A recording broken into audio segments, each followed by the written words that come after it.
I call to order this special meeting of the Scottsdale Unified School District Number 48 Governing Board. Tonight is Tuesday, August 22nd, 2023. The time is 6 p.m. Vice President Werner, can you please lead us in the Pledge of Allegiance? I pledge allegiance.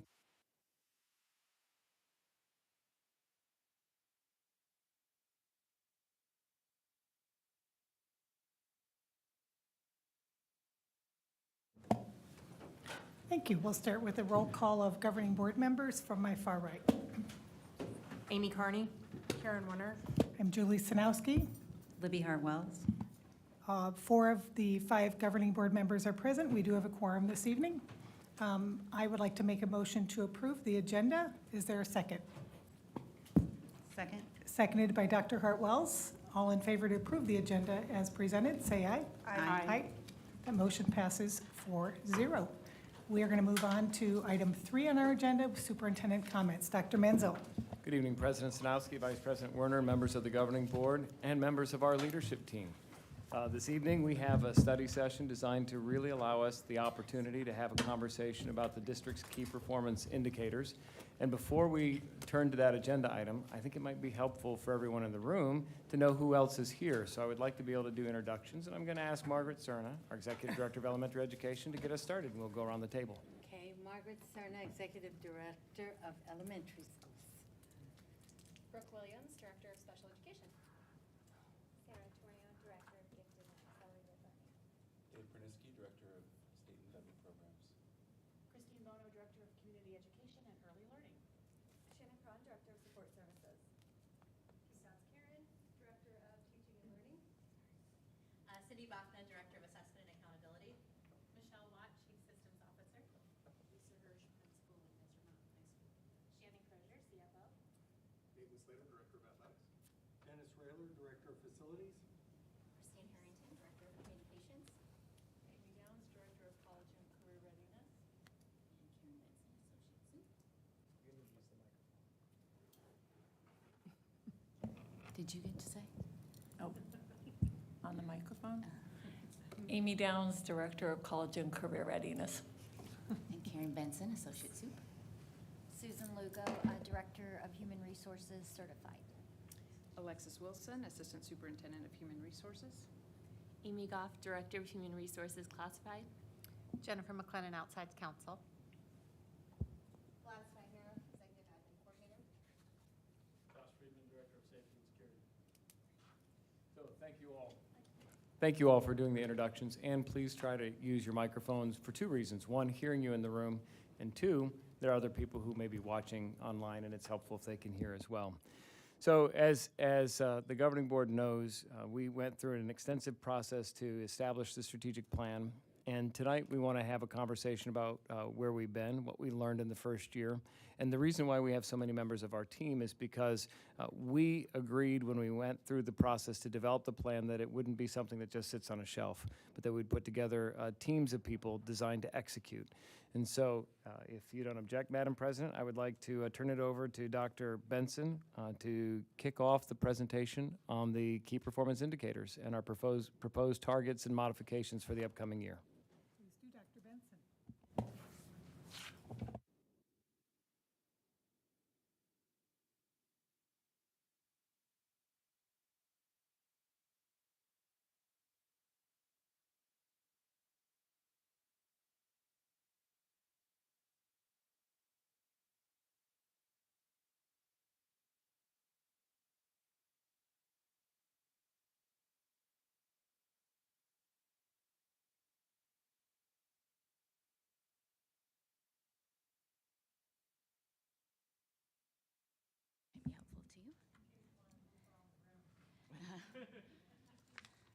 We'll try to stay stationary.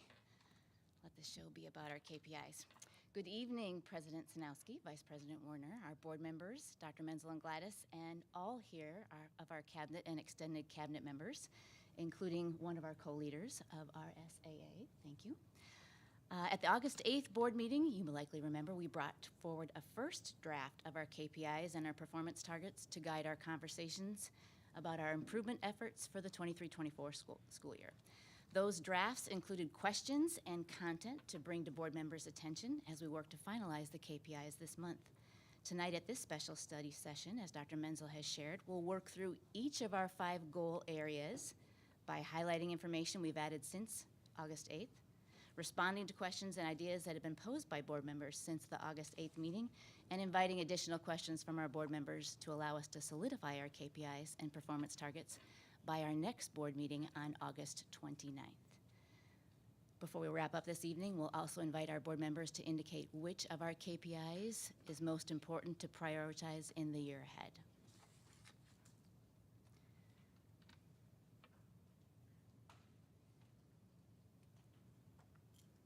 Tech team, any chance you could help us advance to the next slide?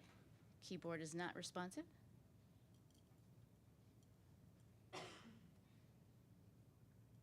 Hold, please.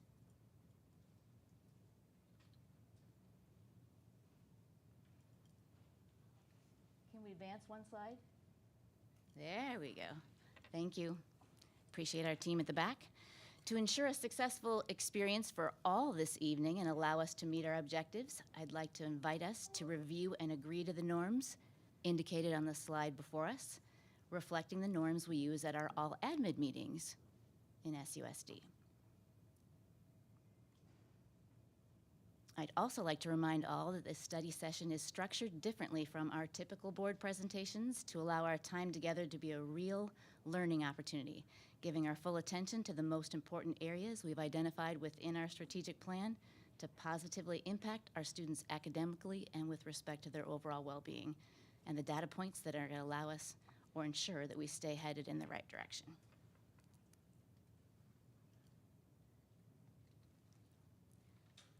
Thank you. Appreciate that.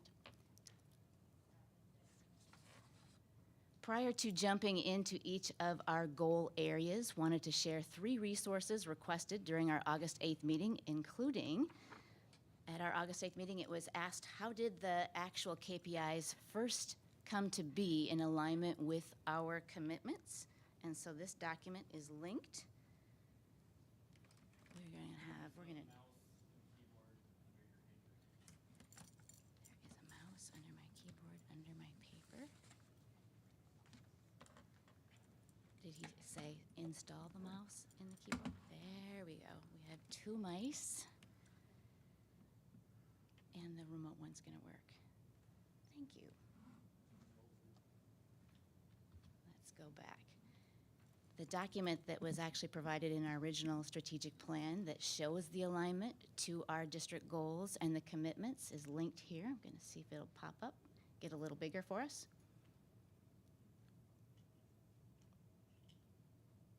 Nope, not going to pop up. We got a Google update. It is linked live in the slide deck that's been posted to Board Docs, so thank you, Gladys, for that. I'm guessing we're going to have the same experience with the other 2 pieces of information here. We did find the article that showed where we referenced a recommendation for 10% growth specific to academics over the better part of 3 years, 3% per year. That's linked in one of the documents. I'm not sure if it's linked in this one that you've got posted, Gladys, but we'll be sure to make sure everybody's got access to that. I think, do you have hard copies in that? It's linked? Okay. And finally, the other area that was linked, it was requested what were the pass rates for AASA in 2023, and so those are linked as well.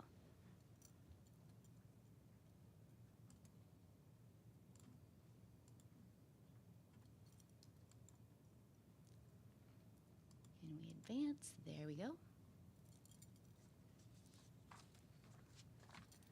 Wanted to ensure we had a shared understanding of the definition and purpose of our key performance indicators, in that typically they can be nationally normed or measured with few exceptions.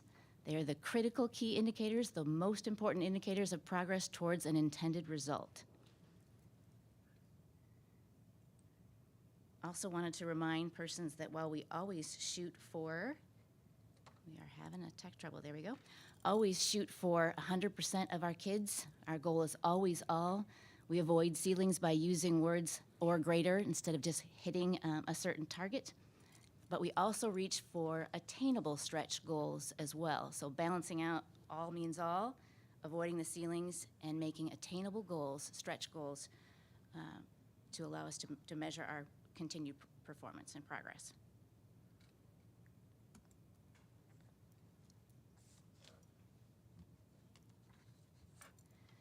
Before inviting our first group up of our co-leaders to jump into Goal 1, let's take a look at a couple of the links in the slide before you. I think these might be accessible here. We'll give it a shot. We've captured board members' questions submitted since August 8th in the link on the left. Let's give that a try.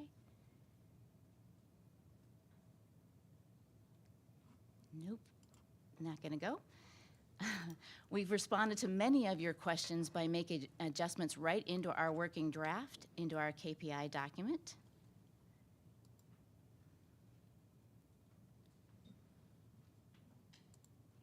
Hang on just a minute, all.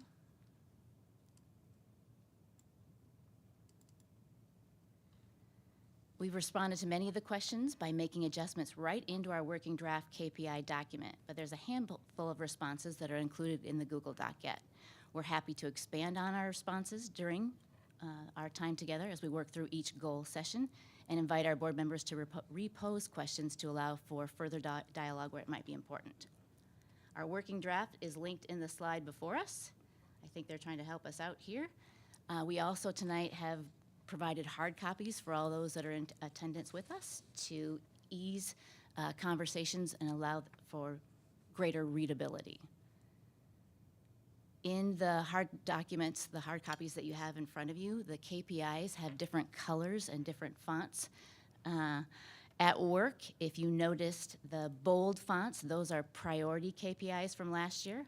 Those that are struck through are recommended that we discontinue in many cases or just revise a bit.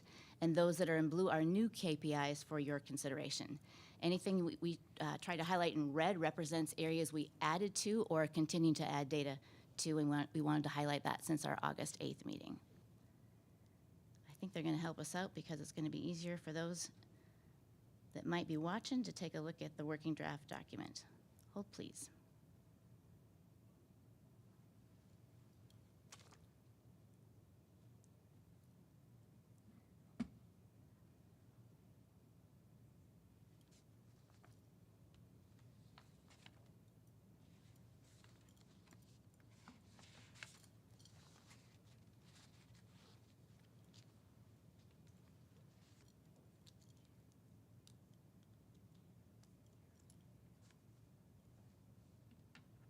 I'm happy to take direction if I need to log in too.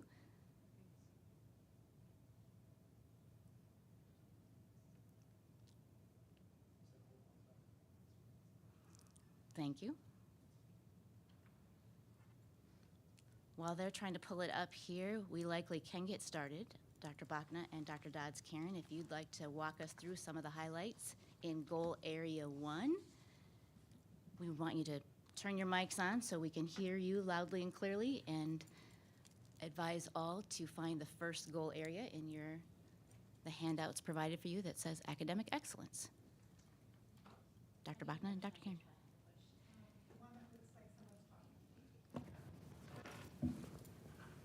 Okay.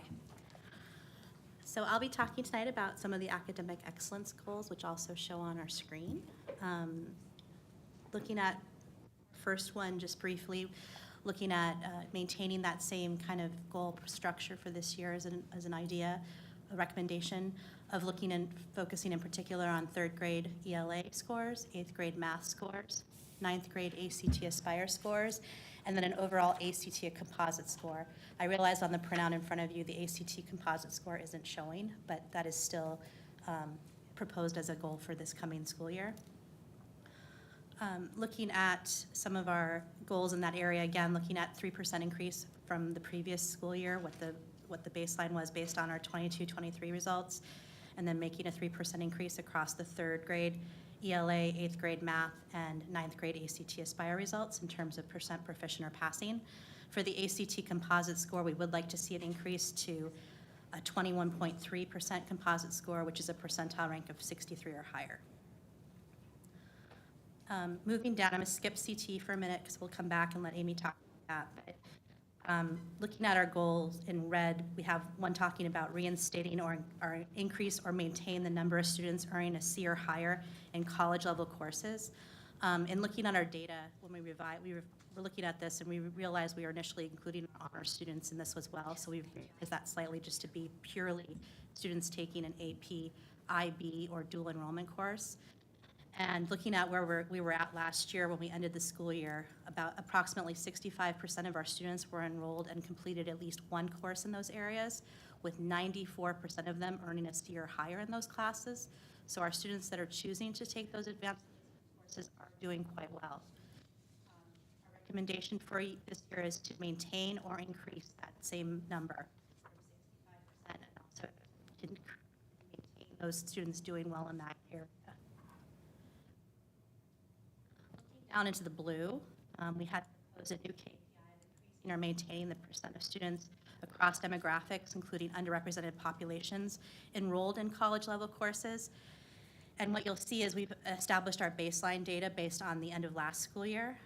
You'll see in our slide that we have our demographic data broken out for that area by our different ethnicities. The lowest representation is among our African-American populations in those courses at a 47% rate, while the highest is at the our Asian population with 77% of those students taking those courses.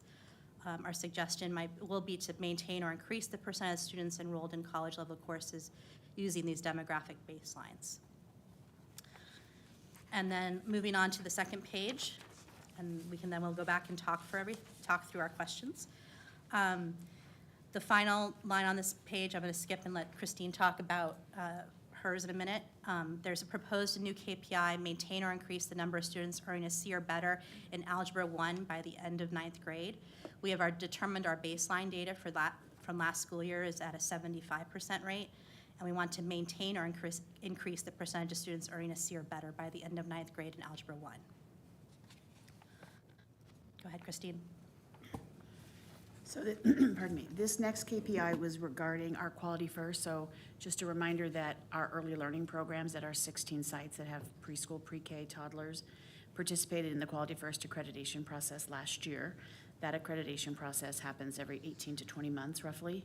So the KPI now, and the KPI last year was to have schools participate in Quality First. We met that, which was great.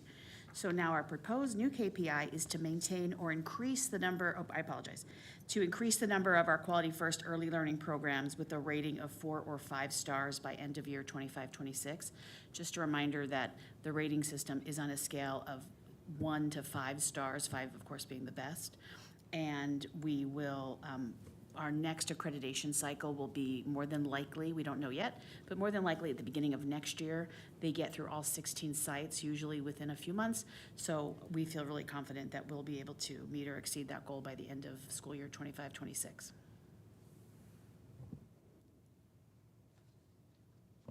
And then Amy, do you want to talk through the CTE goal? I'll head back up there.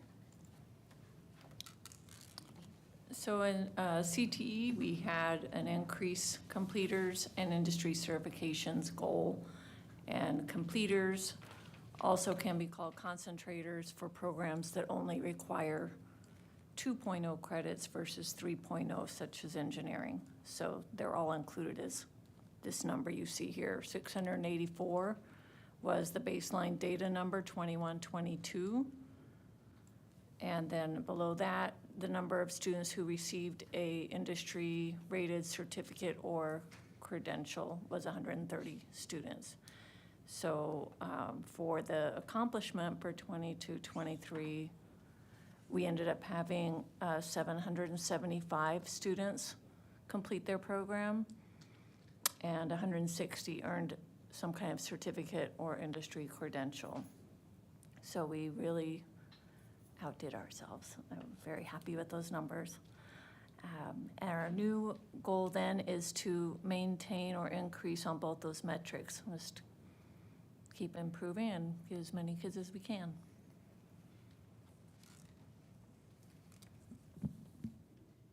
And with that, any questions from our board members on Goal Area 1? Academic excellence. Dr. Hartwells? Thank you, President Snowski. Thank you for putting all of this information together. This is no small lift, and so I appreciate that, and the sincerity that went into the recommendations and your proposed KPIs. A couple of questions. The proposals tend to have a theme of maintain or increase. Can we talk a little bit about the rationale behind that? When our numbers get into the higher levels in the 70s and 80s and 90%, kind of seems to be when you get to like a 4% of our students are passing these classes Yeah. at a rate of C or higher, it really seems to be a recommendation to maintain that as opposed to you're ultimately likely not going to make 100%. So we've tried to support the idea that we don't go backwards, but we also increase as much as we can. Yeah, and fair enough, especially like the algebra, if you're in the class, the students are performing. We get them in there. But there is some play in some of these other metrics where we're not hitting a ceiling. And I just wonder why we might not want to actually put out a goalpost to reach towards. Is there one that you're looking at, or a couple that you're looking at that you'd like to request that we reconsider? Well, across the all demographics, the proposed new KPI that you have, I also think the push on CTE should continue. I mean, there's good momentum there as opposed to maintain. And then the,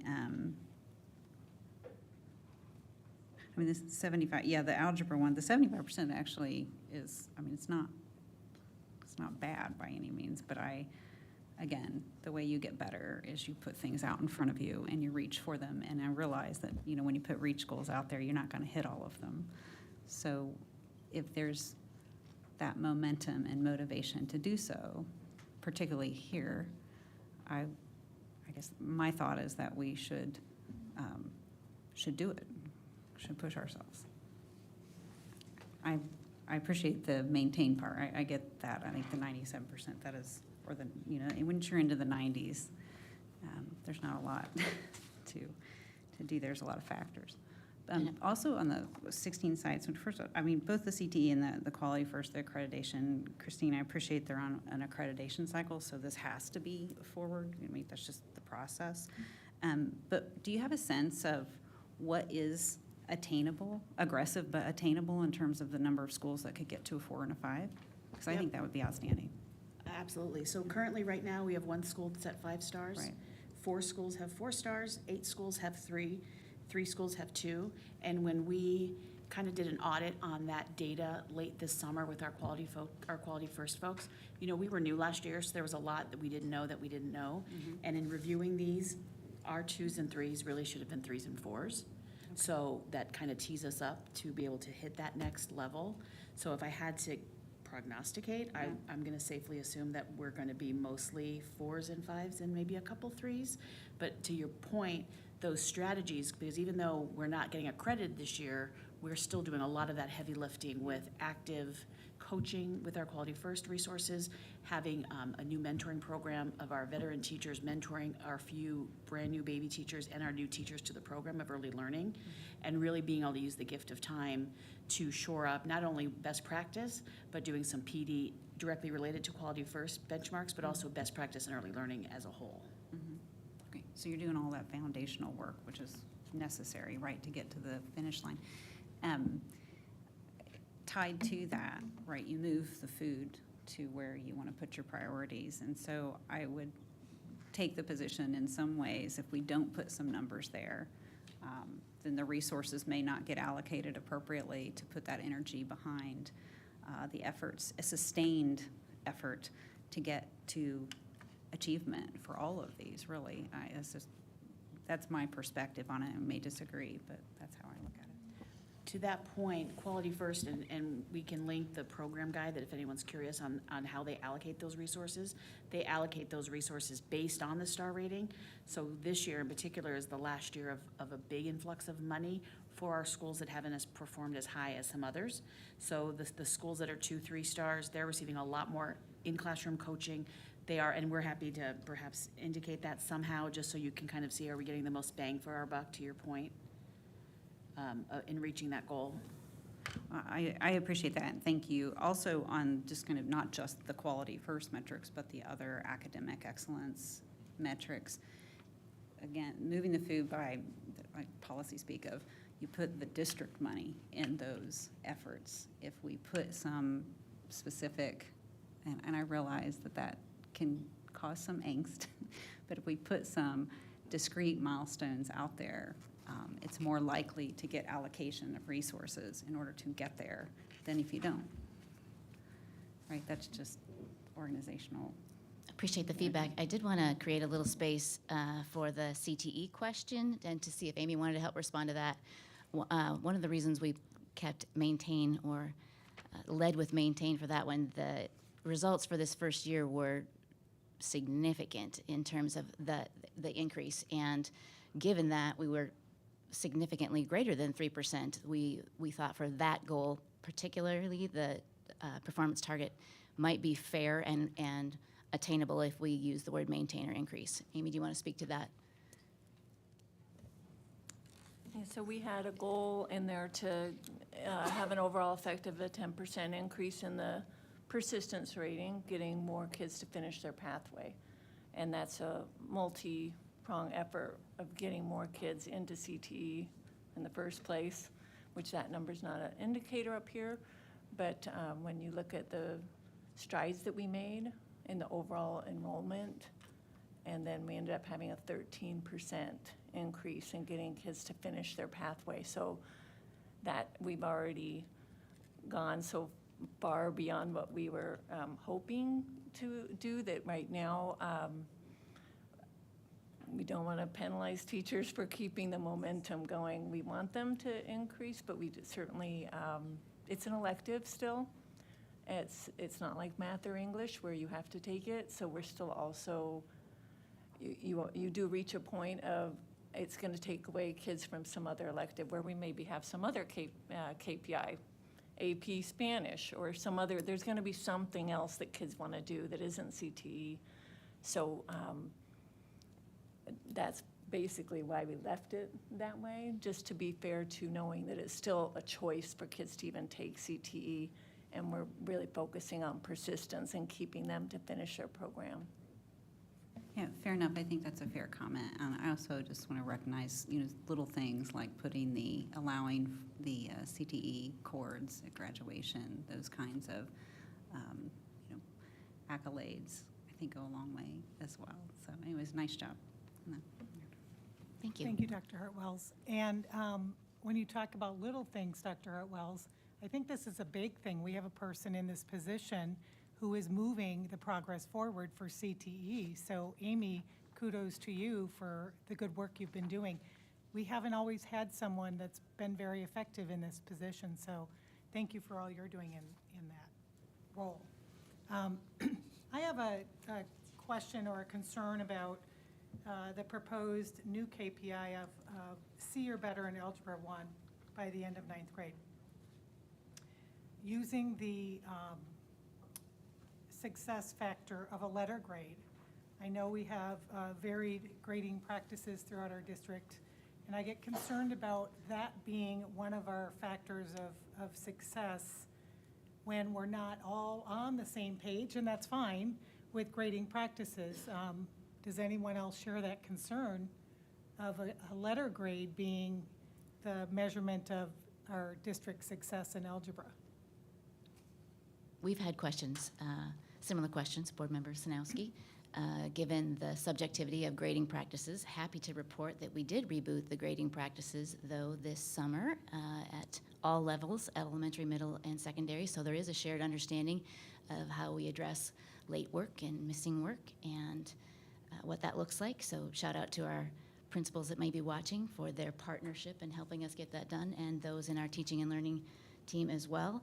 So we believe there's less variability now that we have rebooted the guidelines, and teachers that were on original committees that shaped those best practices, motivational grading practices, have reached out and thanked us for once again bringing them back to life. So I think there's less variability now than there might have been a couple of years ago during COVID, when it wasn't a priority that we were having consistent grading practices across SUSD. but we would be welcome to entertain other measures at grade 9 as well. Other members of our team want to respond to that? Can I just add that when we look at this, we would expect to see that you would also notice a change in how students do on standardized assessments. But we don't have a standardized assessment in 9th and 10th grade. ACT will be the next one that we use, and so having that proxy. 8th grade was chosen because it's the exit point from middle school, but was also, Algebra 1 is really kind of that bellwether for readiness for the next level of math, and it's really important for our students to be able to master. It's sort of like 3rd grade reading. We know that if students aren't reading on grade level by 3rd grade, they're going to have a harder time accessing the content beyond that. And so that's why it's a key performance indicator. We just now will have 2 data points with respect to, are our students ready for that higher level math content?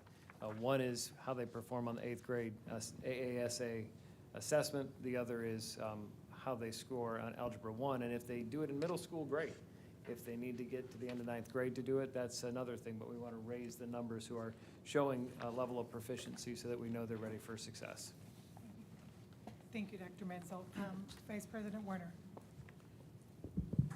So I want to add on to the maintain or increase percentage of students earning a C or better in Algebra 1. And when you mentioned that the higher you get, it gets harder to maintain. So if you're getting into the 80s and 90s, which is great. So could we look at, well, what about the raising the standard to how many of those students are getting Bs or above and having a measure for that? I believe that academic achievement is really our #1 priority of what we are providing for our students, that they are leaving here proficient in math, English, and so on. And so would that be an option instead of just having C be the standard? And I will add, in the state of Arizona, if you go to, say, NAU, and you have not, if you've had 1 C or less through your high school career, you will get a full scholarship to that college. So there's a huge incentive to not having Cs.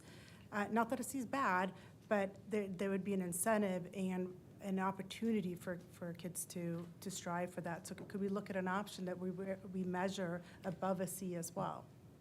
Yeah, we should be able to break that down. So look at what % were A's, what % B's, what % C's, and then you can have some more targeted, so if the floor is at least 75% at C, you want to raise the number that are demonstrating true mastery, and A's and B's should reflect that. So I think that's a fair way to further break down the data. Dr. Hurwells. Yes, thank you. I just wanted to comment on the specific proposed KPI. I appreciate the concern that there's some disparity in grading and the work that's been done to ameliorate that.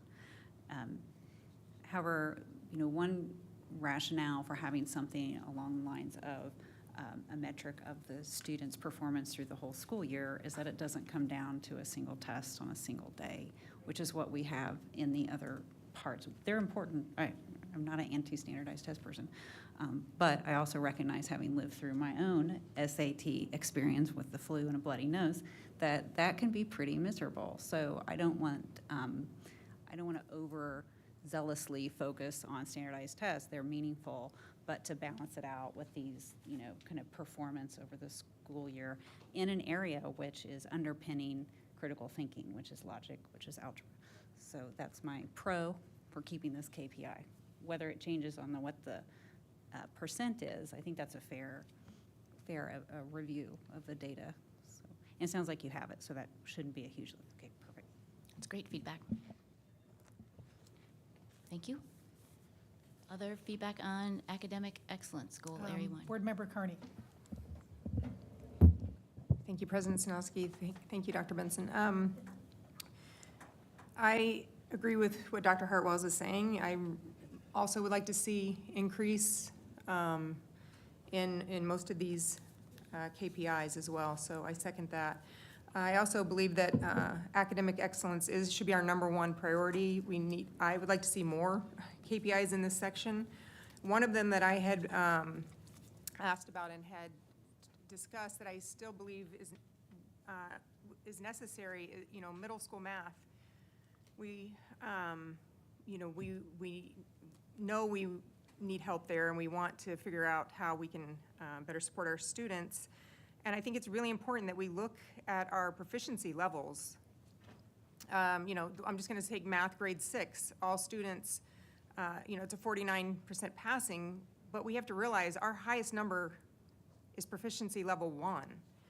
And for 6th, 7th, and 8th, and that's 28% are, it says have minimal understanding and highly likely to need support to be ready. So I really would like to see us add a KPI that addresses the breakdown of the proficiency level 1. I would like to see that decreased and increase proficiency level 4 because, like I said, our highest levels are at the level 1, which is minimal proficiency, and I think it's important that we tackle that. Thank you, Board Member Carney. Before we go any further on talking about these KPIs and our goals, I didn't notice anything directly relating to class size. When we talk about our academic excellence, our culture and climate, recruiting and retaining talented individuals, working with our students, even optimizing our resources, those are 4 of our 5 goals. I do believe that the investment on the front end and lowering our class sizes can support not just academic proficiency, but excellence across the board. And if we focus on our target of, I know originally I had said K through 3, but with looking at some of the information and research that's out there, I really think we need to be focusing that investment at K through 8 levels across our district. And I see that as the best investment that we can make in our district to focus on academic excellence, K through 8, getting the foundational skills in place for all of our students. And I just feel like this is something that we can do, like almost like that golden ticket that no one ever talks about. And if they're talking about it, we're not putting it on the plate to make it happen. And I realize there's a lot involved in making this happen, but I think we need to get there and not just discuss it or research it, or because there's research out there that says our class sizes are 10, 15 students too big. So I'd like for us to really address this in a serious manner beyond discussion. Appreciate the feedback. Would you like to talk about the cut scores and the proficiency levels, the 4-point scale, and how we look at that data and how that informs the continuous improvement plans at the site level? Sure. We actually had, I was going to see if I could pull up the cut scores that Board Member Carney was referring to, because they're in the responses. I'll see if I can quick do that. So we do afford attention to where every student lands within the cut scores that you inquired about, Board Member Carney, and our site levels write site-specific goals in their continuous improvement plans that target are more targeted in those areas. And we also drill down to the kid level, kid by kid, in our intervention time and pay attention to where the students fall within that range. We don't focus just on bubble kids. We know you can get a bang for your buck for that because you can move them the most quickly, but we believe strongly that we need to focus on all kids. But we monitor where every kid is at within the proficiency levels. I'm going to see if I can pull them up real quick. Dr. Bachna, how'd I do? Is there something that you would like to also reference? Oh, that's not what we wanted to do. All right, got it, I think. Look at that. Maybe I have to go into view.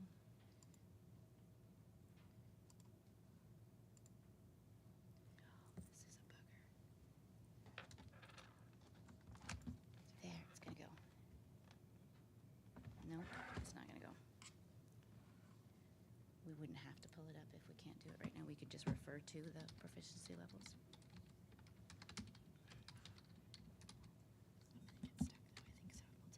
Are you gonna get the Yeah, I'm not gonna get in. Okay. authentication?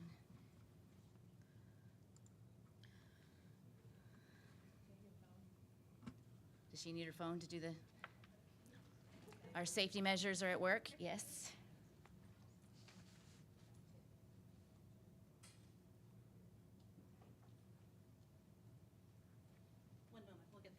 they're helping us in the back, too. He's running the thank mouse. you. Yep. I think I'm gonna do Chrome now.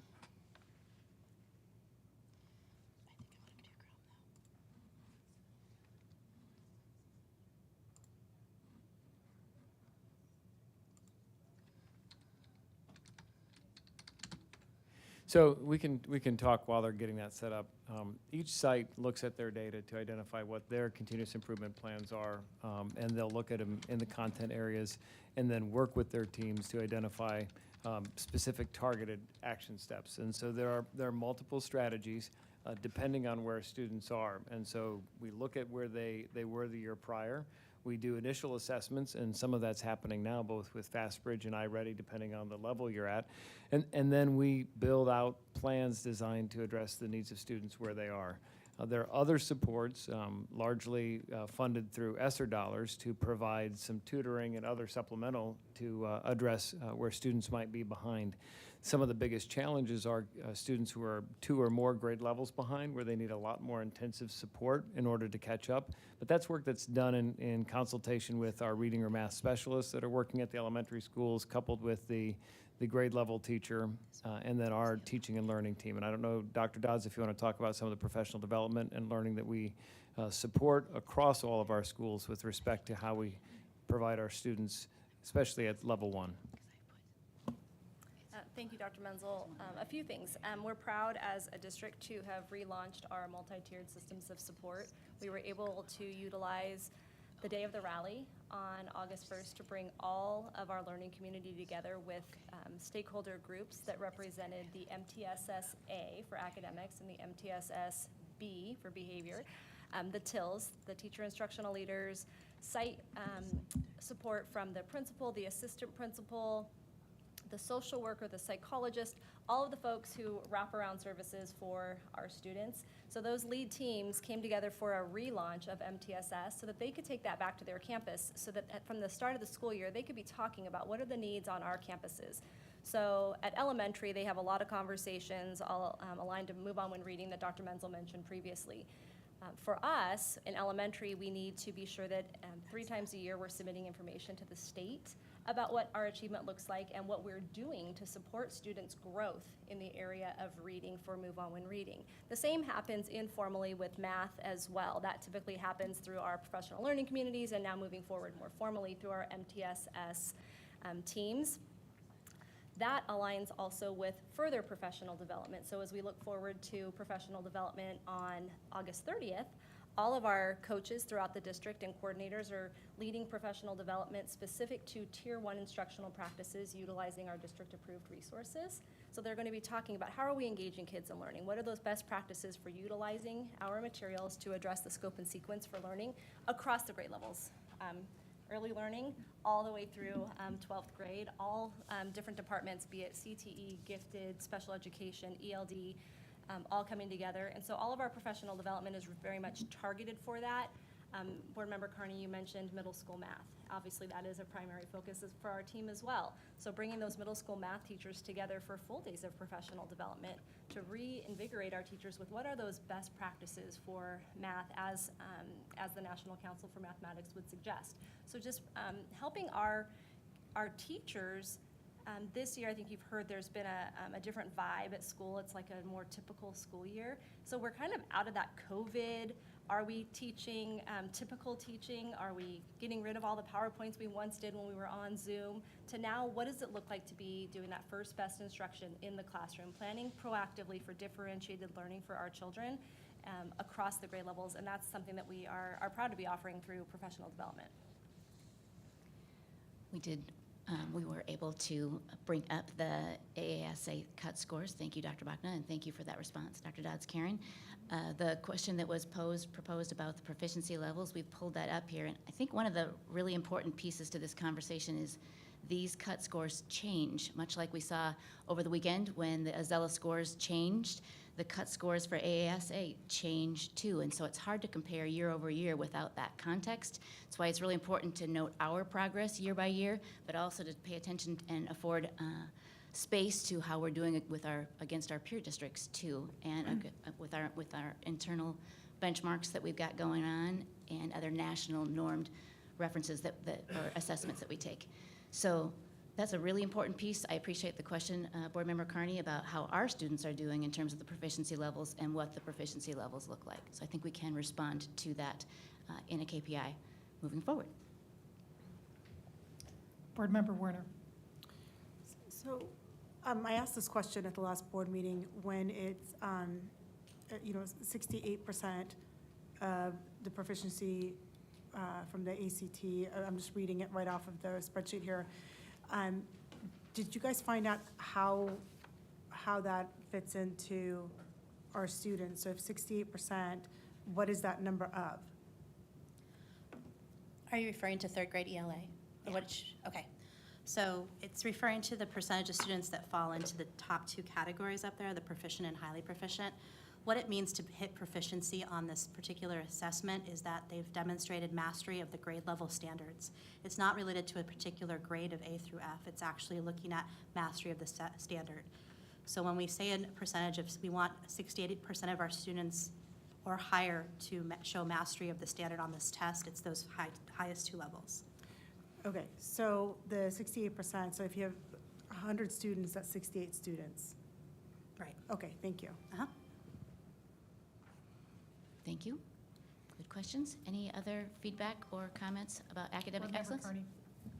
Thank you, President Snowski. I'm just wondering, are we limited in how many KPIs we have under the academic excellence category? Originally, as they were established, we tried to have a balance across the 5 goal areas. I don't know that we'd be opposed to having a little imbalance if we all agreed upon the importance or one area being more important than another, but Dr. Menzel, refer to you. So we're not limited, but what you see reflected here are, it's not even all of the information that's in the KPI. So we've said that with respect to these KPIs, we're going to look at additional data, drill down to determine, our students who are English language learners, our kids with IEPs, and look at those subgroups of our students as well to see how they're doing. So there's a lot more underneath the hood. If we wanted to elevate another area, as I think you know and we've said it repeatedly, middle school math and high school math is a particular area of focus this year. If we want to build in a data point, in addition to the ones that are here, we can do that. So for example, I circled the note, decreasing the number of or percent of students who are minimally proficient, that level 1 category, that's not a small lift. Depending on how far behind they are, you might only move them from minimally proficient to the next level, partially proficient, but that still could be a really heavy lift. So just recognize that you might not move the needle on the proficiency piece if your focus is on moving kids from 1 to 2. If you focus, and Dr. Benson referenced this, if you focus on the bubble kids, and when we say bubble, they're the ones that maybe missed 2 or 3 questions, and if they got them right, they would have gone from a 2 to a 3 and then would have been proficient. You can move the overall score more quickly, but if you want to think systemically, how do we help the students who are at the lowest level of performance move up more quickly? Setting that as a target KPI means we put more time and energy into how do we accelerate their learning, and so that would be a legitimate strategy. Well, just because I've heard us say this year after year about the middle school math, so I just was surprised to not see us really add anything, and I really would like for us to do that in whatever way we figure out is best, but thank you. Dr. Hartwells. Thank you, President Snowski. And thanks for the kind of segue there. One of the rationales for adding the Algebra 1 by the end of freshman year is to put some momentum into the middle school math focus so that those students are meeting the KPI, acknowledging that some students are taking this in 8th grade, a lot of them are, and that's great. But by the time they finish that freshman year, in order to tee them up for more advanced math and science and kind of logic, then that's the kind of, right, that's the real gate. So it was, well, my rationale for it was to think about ways to kind of put a more strategic goal so that all that foundational work, like you heard Dr. Bono talk about, all that foundational work for the next 2 years, teeing up for an accreditation that's not right around the corner, so that we can start that now in the middle school, to push that effort down into the middle school. So something along those lines. I mean, I think more focus in that middle school cliff would be great.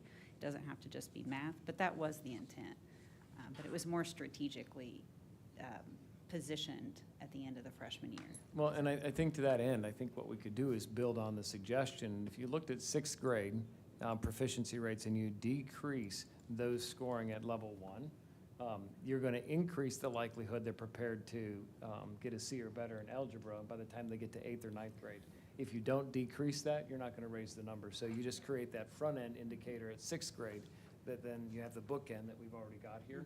So it's a pretty straightforward approach that I think we can add. Yep. Good.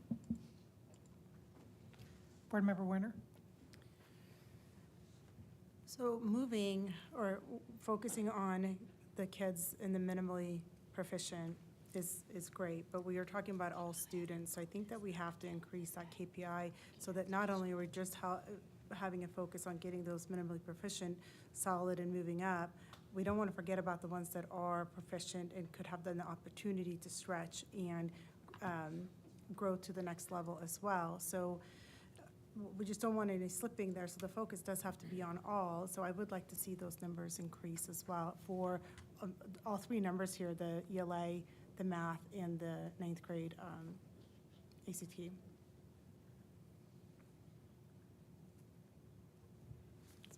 Thank you, Board Member Werner.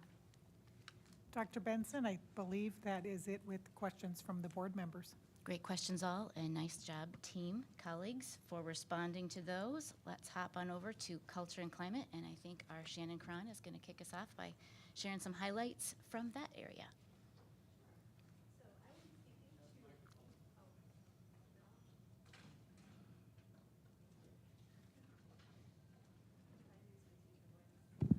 All right, good evening. I will be speaking in regards to goal number 2, culture and climate. So our focus is to improve school climate, focusing on creating safe, supportive, and positive environments. So we know that when our students feel safe and supportive at school, we're able to reduce some of those barriers to learning and students achieve academically. So the biggest change that we have is rewording some of the questions or considering using different questions. So asking students if they feel welcome or if they belong at school. Those are areas that can be difficult to define, and there are a lot of different factors that may impact whether or not a student feels welcome or they feel like they belong. Instead, we'd like to focus more on school connectedness, which can be defined as, asking students if adults and peers care about their learning and about them as individuals. So there's a lot of research that backs up school connectedness and, and increased academic outcomes. So we would like to change those questions to asking whether or not our students feel supported by their teachers, and if they feel connected by their school, and then asking if adults care about kids. So again, going back to really focusing more on that school connectedness, which we feel that we can also provide programming and support to our teachers and staff members. And then Nathan, I don't know if you want to jump in and talk about athletics.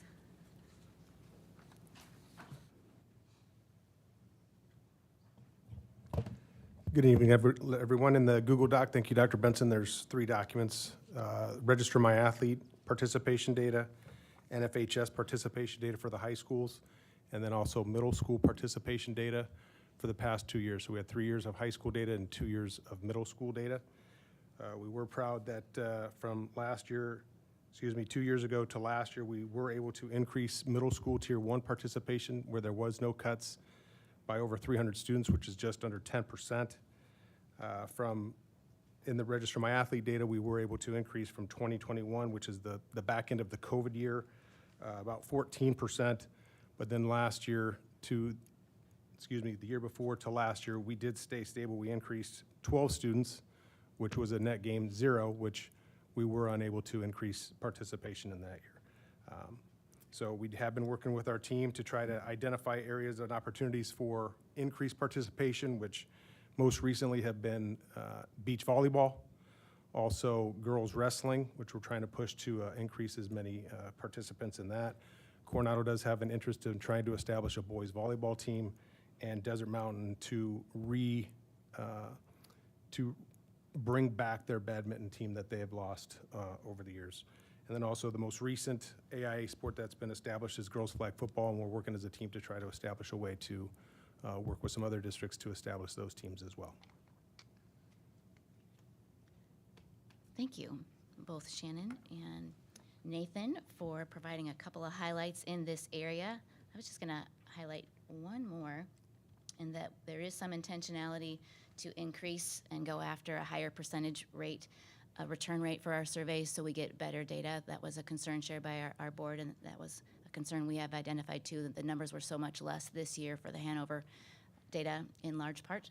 We need to do a more systematic way of communicating with our sites and picking good windows for sites and families to administer such surveys. So wanted to highlight that and bring it to everyone's attention too, that we do want to be intentional to increase return rates, response rates, and help our sites and partner with our sites in doing so.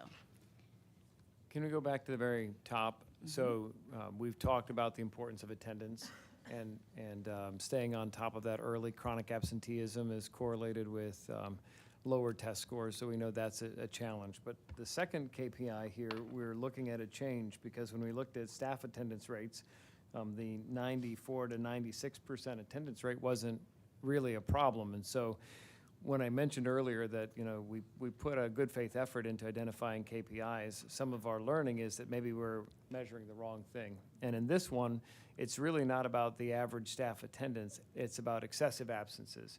And so there's a proposed shift here to look at excessive absences on the staff side as an indicator of culture and climate again, right? We want environments that are engaging for students so that they want to come to school, they want to be there every day, they have a fear of missing out if they're not there. We also want that same environment for our teachers. Now, we understand that people get sick, that they have life events, that's going to happen.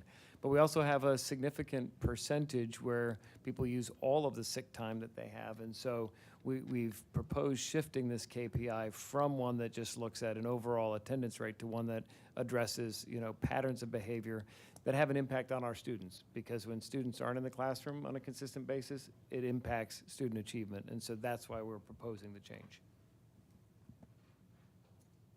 Questions or feedback on goal area 2, culture and climate?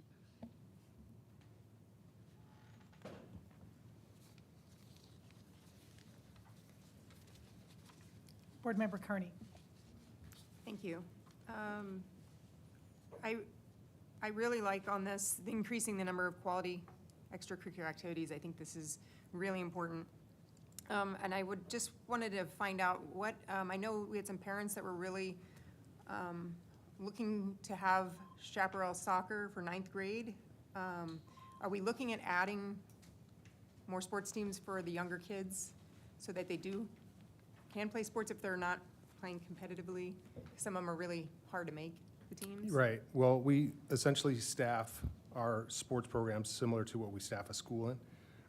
So in the case of chaparral girls soccer, we could theoretically get a third team. We would need some things to fall into place, but that is a possibility. So really at this point, we're looking at all options with our team. Like I said, with boys volleyball, girls flag football, badminton at Desert Mountain. So the answer is anything is possible. It's just a matter of numbers and a couple other variables. Okay, thank you. And to speak, When would that decision have to be made specifically related to the soccer question? It would need to be made when the tryouts begin so that we can see what is the participation level to warrant a third team, similar to an additional, say, volleyball team. So then at that point, that's when the scheduling, and then we got to find facilities, coaches, et cetera, that type of thing. Nathan, what is that date that they have girls soccer tryouts? I'd have to double check, but it's right around Halloween. I don't have it in front of me, but it's October 30th, October 31st, right in that area. Okay, so if enough girls show interest, we are willing to put in place a freshman team. Is that what I'm hearing? Yes. Perfect. Thank you. Dr. Hartwells? Oh, Thank you, go ahead. President Sinowski. Are you done? Do you ready? Nope, that's good. Okay. I see you on there, and then I saw you off, so. Okay, we're good. great. So I'm going to go at this just a little bit differently, but same topic, and that is strategically, there is some low-hanging fruit to increase extracurricular activity participation, and that is the freshman and the sophomore classes, not just soccer. We've talked to you about this before. There are motivated families, and I think that that should be a specific KPI. Can you say more about how that would look as a Increase KPI? the number of freshmen, sophomore, more like a recreational, kind of a tier one equivalent in high school. I realize that that's not, state championship bound teams, but so what? Right, that's not the point of this KPI. So, and I think there is a critical mass of families who would be supportive, and I'd like to see more energy and attention paid to those efforts. I think the value of extracurricular activities in athletics is almost priceless for these students, and more students need to be offered the opportunity. And it has to be cheaper to increase a freshman team, right, add a freshman team, than it is to start a whole new program de novo, cost-wise, I would think. Well, I'm a little biased, but I would agree that extracurricular activities in athletics are the keystone to what we do. Just joking. But it is proven that ultimately those students participate and they perform at higher levels than those that don't. I'll also add, I think it's a differentiator for this district to drive enrollment. As a And point of, when you look at our numbers currently, the 3,300 students participating, that's roughly 45%. It wouldn't be unreasonable to set a target of getting that over 50% as a starting point, recognizing that as a strategic advantage. so just wanted to add a couple notes of clarity here. The top blue results are specific to the clubs. So we established a baseline, robust system of establishing baselines. Am I right about that, Cindy? Yes. So our site leaders helped us identify how many clubs or groups meet across all of our campuses and the number of students that are participating in both, and some even got to the detail of including student names, which is why we took that link off and just gave you a total number of students that participated in clubs. So we've got two different indicators here, and wanted to make sure we're all okay with that. We had recommended considering not continuing the second one, mostly because of the word quality. It was hard for persons to differentiate what quality meant. So if agreeable, we'd be willing to lose the word quality and just go with increasing the number of extracurricular sports, because we didn't have a rubric to indicate what people might say was quality. And if that one word we could strike that one word, we feel good about continuing with both of those KPIs. Dr. Benson, I'd like to weigh in here at this point. We're missing something that I think is really important. I see some examples there, but I don't see anything really focused on the arts. I know we have band, but instead of band, can we put music related or arts? We have schools that have STEAM initiatives, and we can't forget the arts in our extracurricular opportunities for students. We can be more intentional to include arts as an example, for sure. Yep. How did Vice we feel President? about the Go ahead. removal of the word quality and moving forward with that KPI then? Yeah. Okay, thank you. Vice President Warner? Thank you. I would actually maybe add where it says band and arts to just encompass all of that. In addition to academic achievement, another absolutely important thing that public schools provide is the opportunity to develop interests in children and to inspire ambition. So I would actually love to see you aggressively take action to make those freshman sports, band, arts happen, because they are absolutely, they're pivotal to our students' success, and I've seen it in my own family. There's also opportunities if they're not into sports. Sawara does an amazing job with their athletic trainer aides. It gives children or kids who aren't necessarily athletic an opportunity to be involved with them. And that's a whole different experience when you have kids like my son who's on the autism spectrum. It was life-changing for him to have that opportunity, and I would love to see more of our students have these opportunities where there's an interest that gets developed through the extracurricular programs that SUSD provides. And I will say, I struggle a little bit with FOMO because that creates a sense of anxiety. I'd like to change that to inspire ambition and even inspire interests. But anytime we're putting somebody in there, a fear of something, I don't think that's very healthy. And as far as the Hanover surveys and not having a lot of response, I'd love to take a look at the relatable, are the questions relatable to our population of students? And, you know, chances are the last two were not. Great feedback, and we agree that taking a look at the questions is important, and we just wanted to put a note so that board members were sure that we have heard you. Conversations are continuing to identify the most important and meaningful alternate questions. I have a question. Can I have a follow-up? Can I understand what your comment was, that the questions weren't meaningful to students?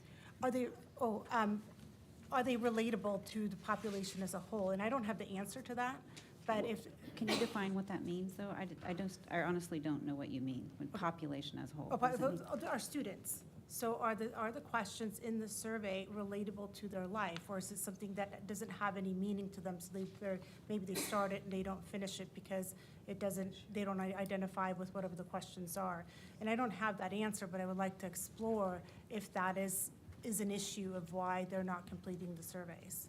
Can we share a little bit of the Student Advisory Board feedback? Yes, I think that's relevant here. So the Student Advisory Board provided useful insights related to, I feel proud of my school. You know, as middle school students, they said, we never would have said we felt proud of our school as a middle schooler. They don't have an identity or connection with it. High school, you're a Sabercat or you're a Desert Mountain Wolf or you're a Firebird. That's a little bit different. But I think we can lean on the Student Advisory Board and ask them, how might we reframe some of these questions to get better feedback from the students on the culture and climate in the building? Because ultimately what we're trying to do is identify what are those indicators that we have a healthy environment for students to thrive, and act intentionally to do more of those things and to eliminate the things that undermine a healthy learning environment. So I think our students can be really helpful in figuring out the right questions.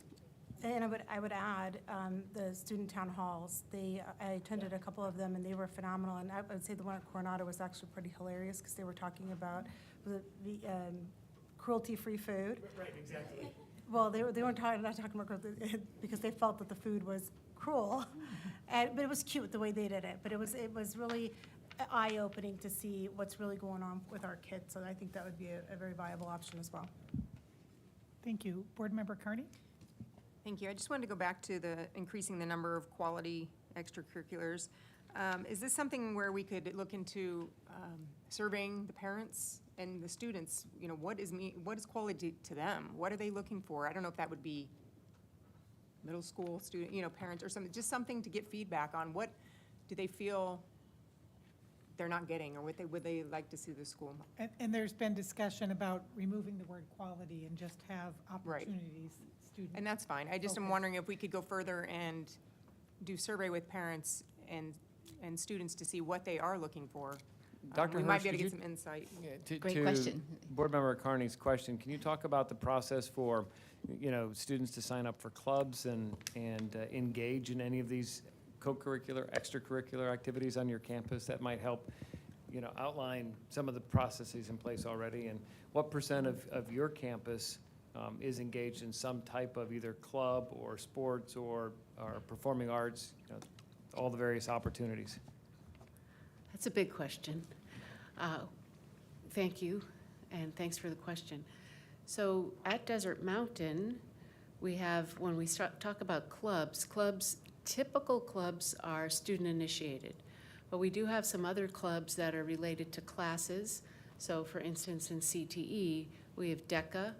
We have other clubs that are related to even our robotics class. There's a robotics club. So, and then it's pretty interesting because not every student in those classes, or I should say, not every student in those clubs are in the classes, except if you're in CTE, you have to be. So there's all these kind of little rules too to be always explaining to students. But we have such a high rate of participation in our CTE programs that those clubs are robust. For robotics, a few years back when we started to make it an 8th-hour class, we just auto-dialed all the parents and the students, and we said, we're going to offer this 8th-hour class. And we had about 85 people want to take the class. So then we had to dial it back, figure out who could be in the class, and then increase the club, and then get a lot of sponsors to follow the student. So every time you make a push and you do a good job, you then kind of like with freshman sports, if so many kids came out because they knew there would be a freshman sports team, you'd be scurrying around finding all the dollars to find those people to staff it. So that's that's a model. When we talk about the clubs, and if I'm a freshman, how do I get involved? We'll have Club Rush on the 29th, but I have freshmen coming up to me starting clubs as well. They can't wait. And we also have some students that are freshmen that have told me themselves, or their parents have told me, I'm a champion go-kart driver. I am one of the best pickleball players in the United States. And then when we talk to your point about the special ed students who might have a harder time negotiating joining a club or being encouraged by just their friends, but their parents or their coaches also, we have students who have all kinds of, I would just call different styles of learning that are cheerleaders, and it's just beautiful. It's almost like it's contagious to belong to something at Desert Mountain. We really go out of our way to start being part of the pack. So a school has to also be welcoming to all the kinds of clubs, that's sort of by law, but also by wanting to increase enrollment at the get-go. Does that help? Okay, thanks. Thank you for representing our principals in that response.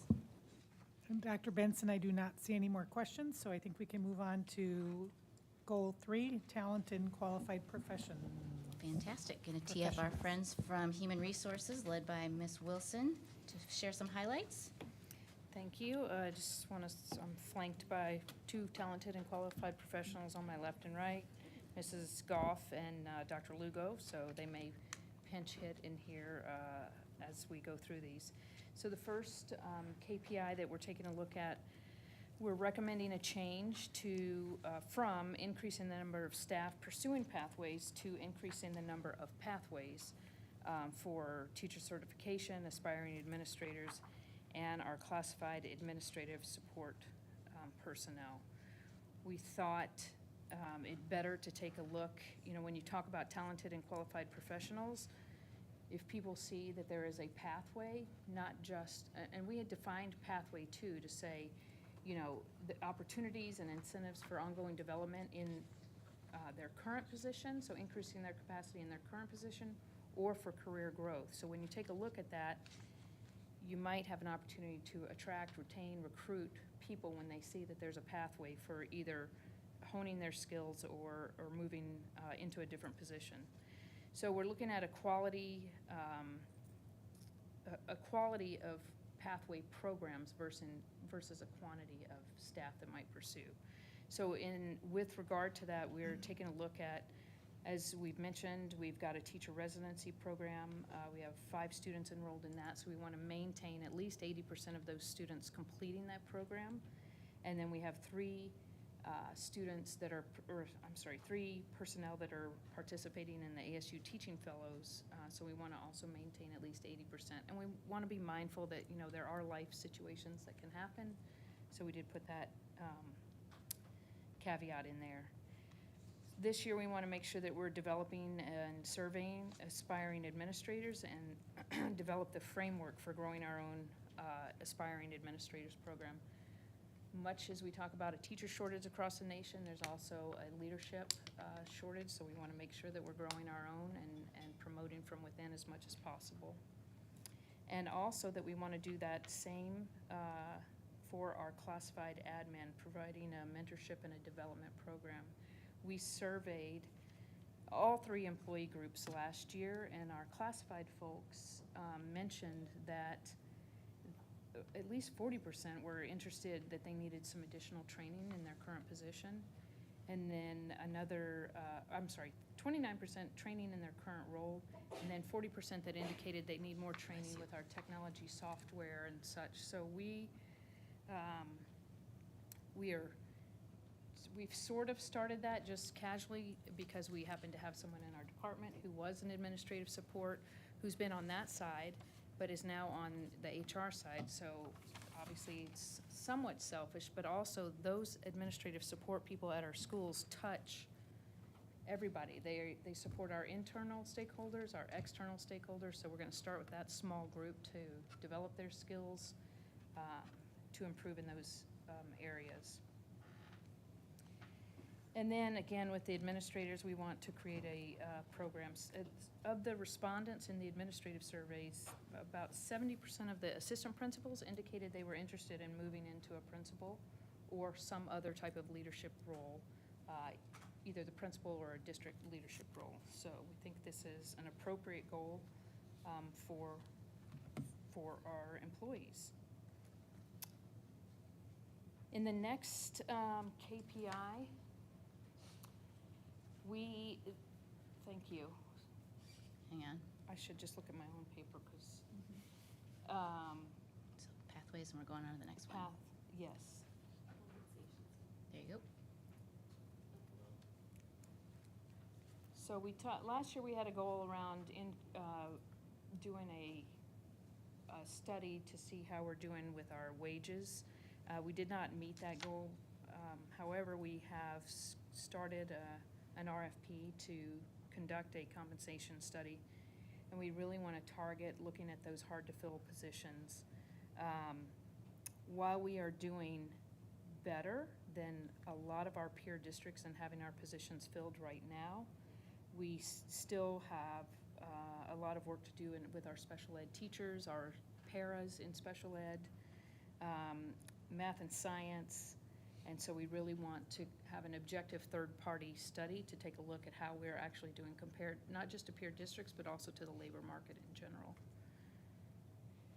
And then on the next one, we talked about, we're recommending a change to this KPI to not look at the staff retention based on the average length of employment per employee classification, but rather the new KPI is to maintain the acceptance of either their contract or their notice of notice of appointment per employee classification. So number of contracts offered versus number of contracts returned.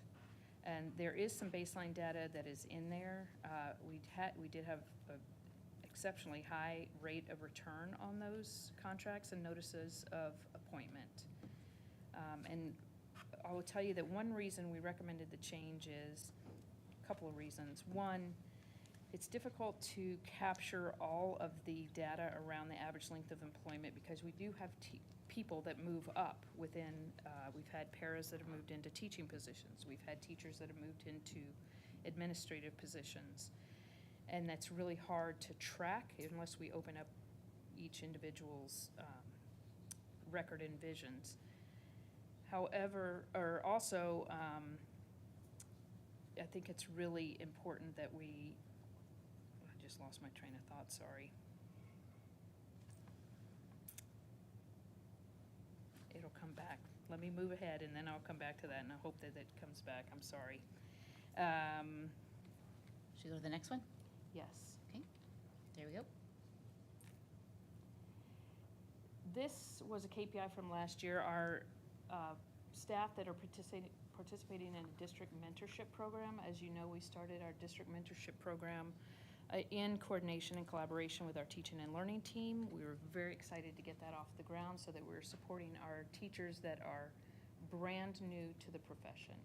And we had great success in the first year. We had 15 first-year teachers that were supported and 13 of those returned for the following school year, and then we were able to expand it to we now have 3 full-time release mentors.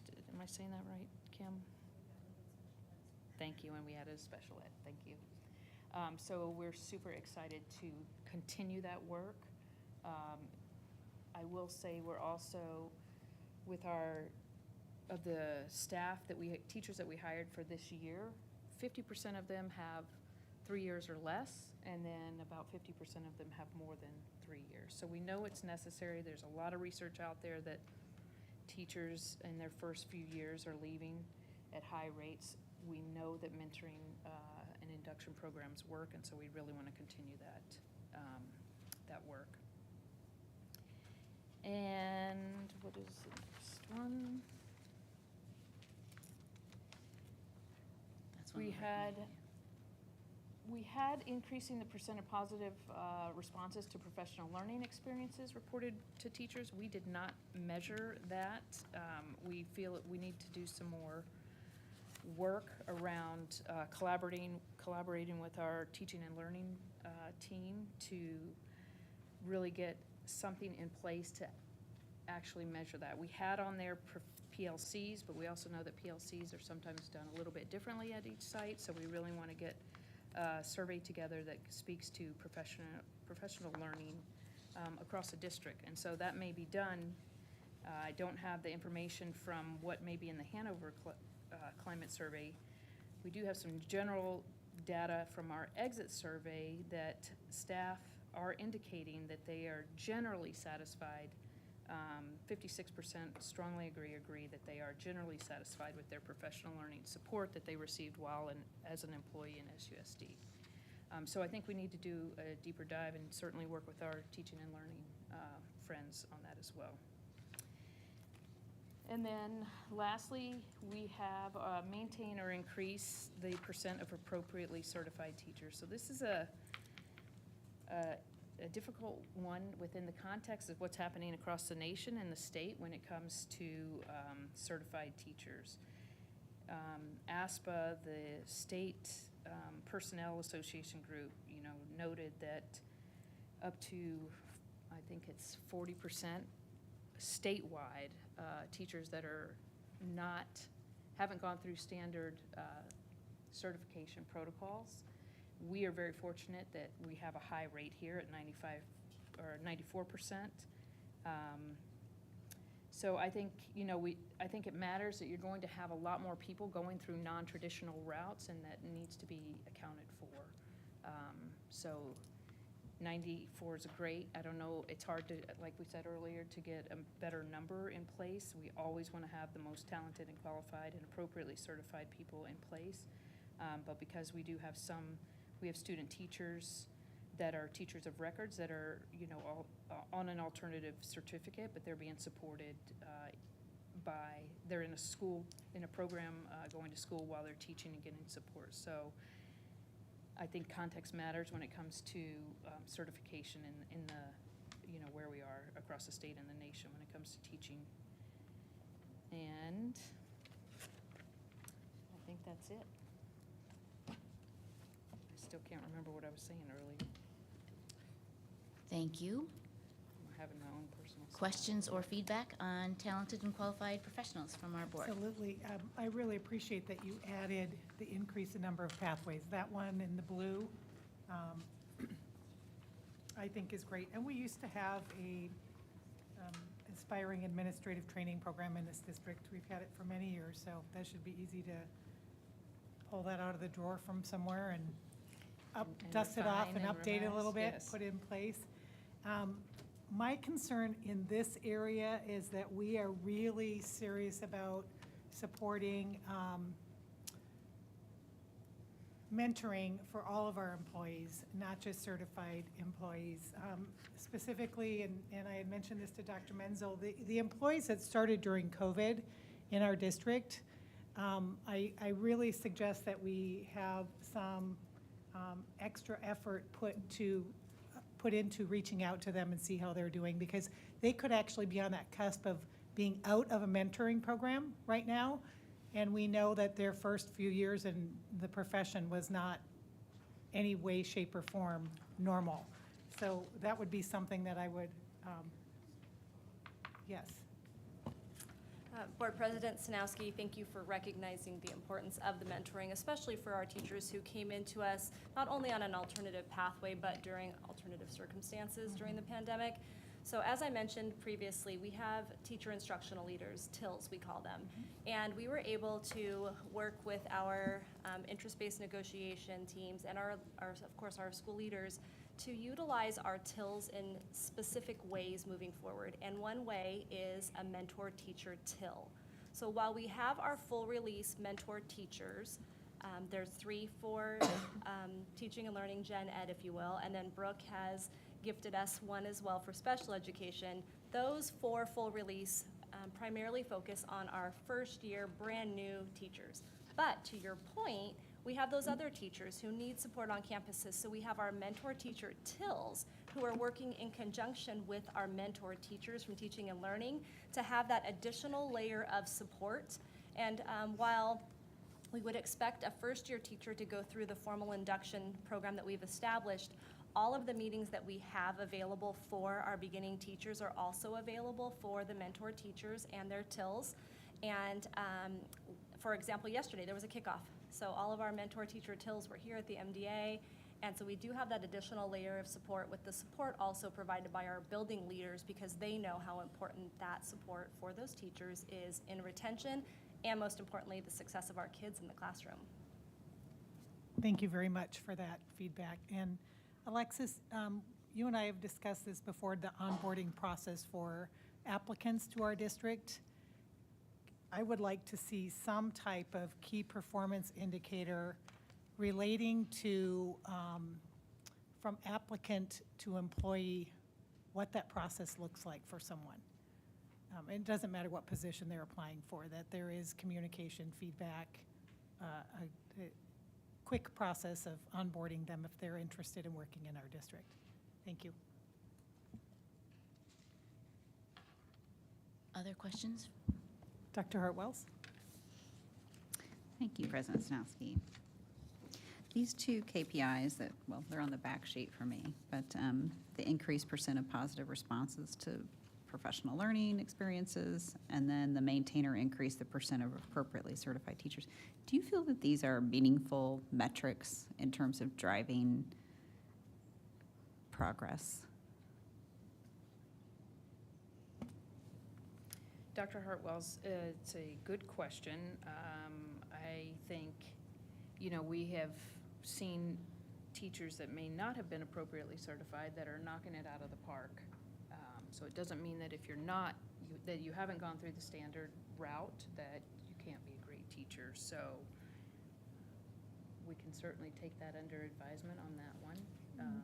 Can I add to that? So my worry, and I'm not opposed to alternate paths to certification, but I do worry when we have to sign more emergency certs to fill positions, particularly middle school and high school content areas where those tested subjects are our lowest in terms of performance, because our students need to be taught by people who understand the content. So if you, and I'll do a non-core content area, but if you have someone being instructed in Spanish, but they're not a Spanish speaker and they don't understand Spanish, the students aren't likely to learn what they need to know. So that's my fear, is that without proper support, if we don't have properly certified individuals, it's going to impact outcomes for students. So I do think in that sense it's meaningful. We also know that in this environment, there's just a shortage of certified people who are interested and willing to work.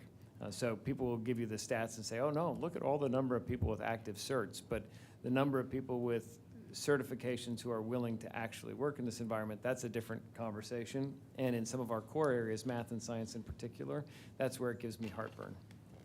It just seems that it's a trailing, at least that specific one is a trailing indicator of maybe these other efforts that are more upstream. Right. So if the concern is to ensure that the organization maintains a critical mass of appropriately certified teachers or minimizes emergency certification, then make that an operational KPI. I just, this seems to me like 94 to 95. What does that really mean?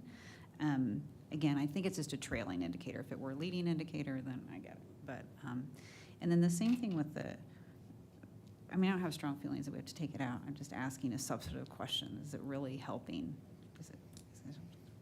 And then on the increasing the percent of positive responses, can you explain to me, why is this so hard to collect data on? And I'm happy to help out with this one too, Sure. Alexis. We have multiple pieces of data that sort of help us respond or could help us respond to this, but most excited about that we do have a consistent feedback form now that we give after professional learning experiences that was developed last year, second semester. So we have it now. The previous year, we've had feedback with different or varied questions from the rally both years.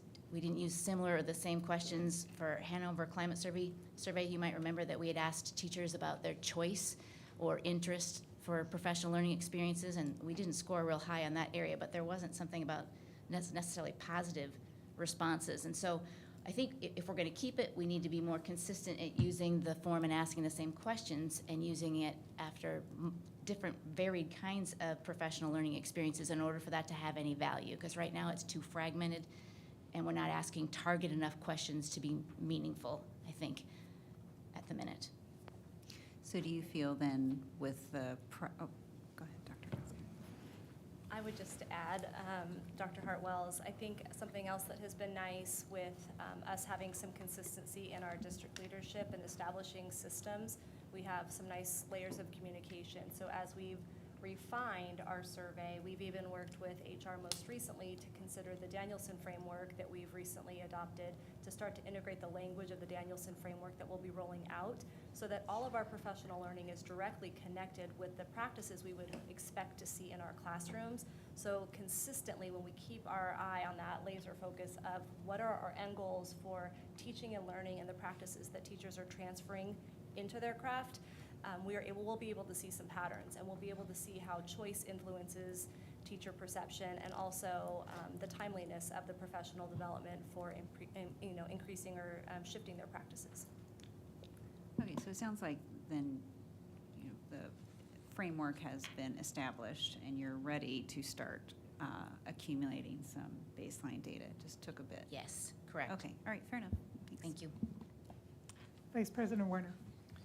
I want to go back to what Alexis said about there's teachers who aren't certified that knock it out of the park.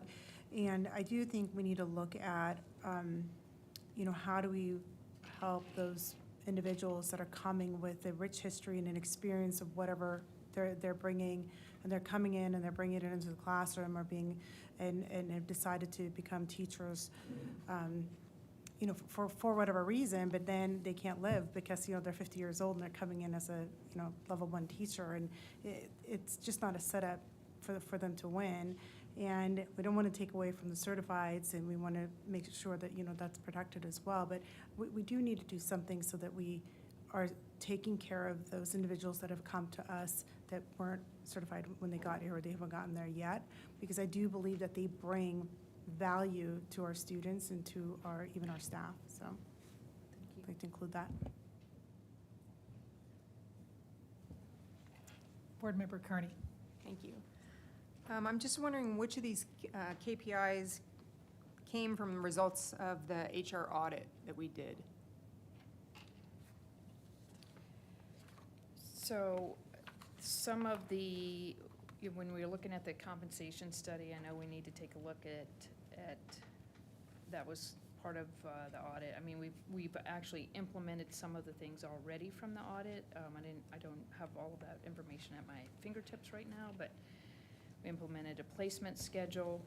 There were some findings in there about access to some of our systems, so we've actually gone in and removed access for certain users.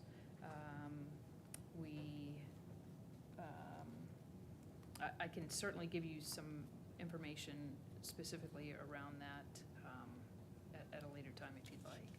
But some of those things we've already accomplished, and we can give an update to the board on that.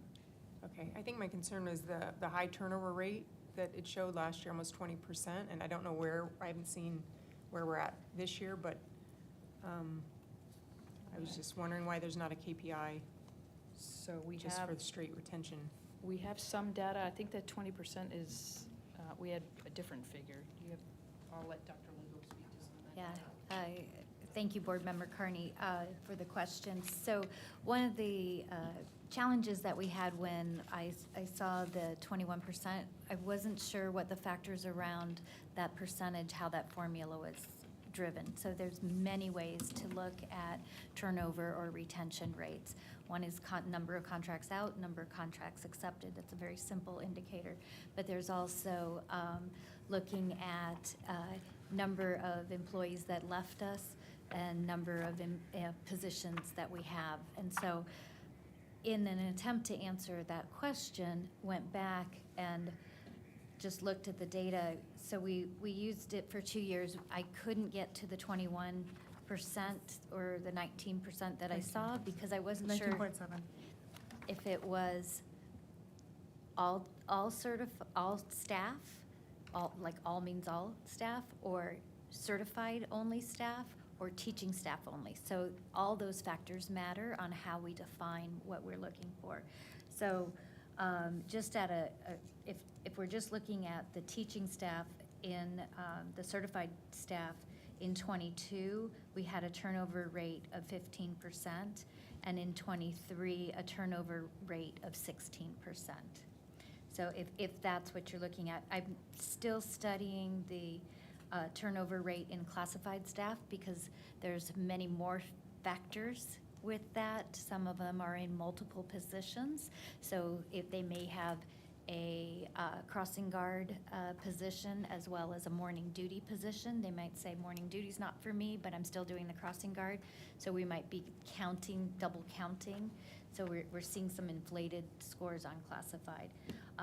Admin turnover rate was very interesting because in 2022 it was at 31%, and then in 23 at 9%.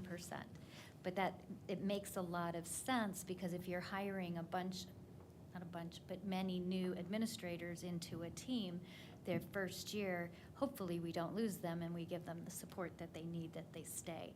But so sometimes looking at turnover or retention rates, when you have multiple years of data, it will give you a better trajectory rather than just 1 year to the next year. So looking at it over time. And if I can add to that, so there are expected retirements, right? There are any number of teachers are going to retire any given year.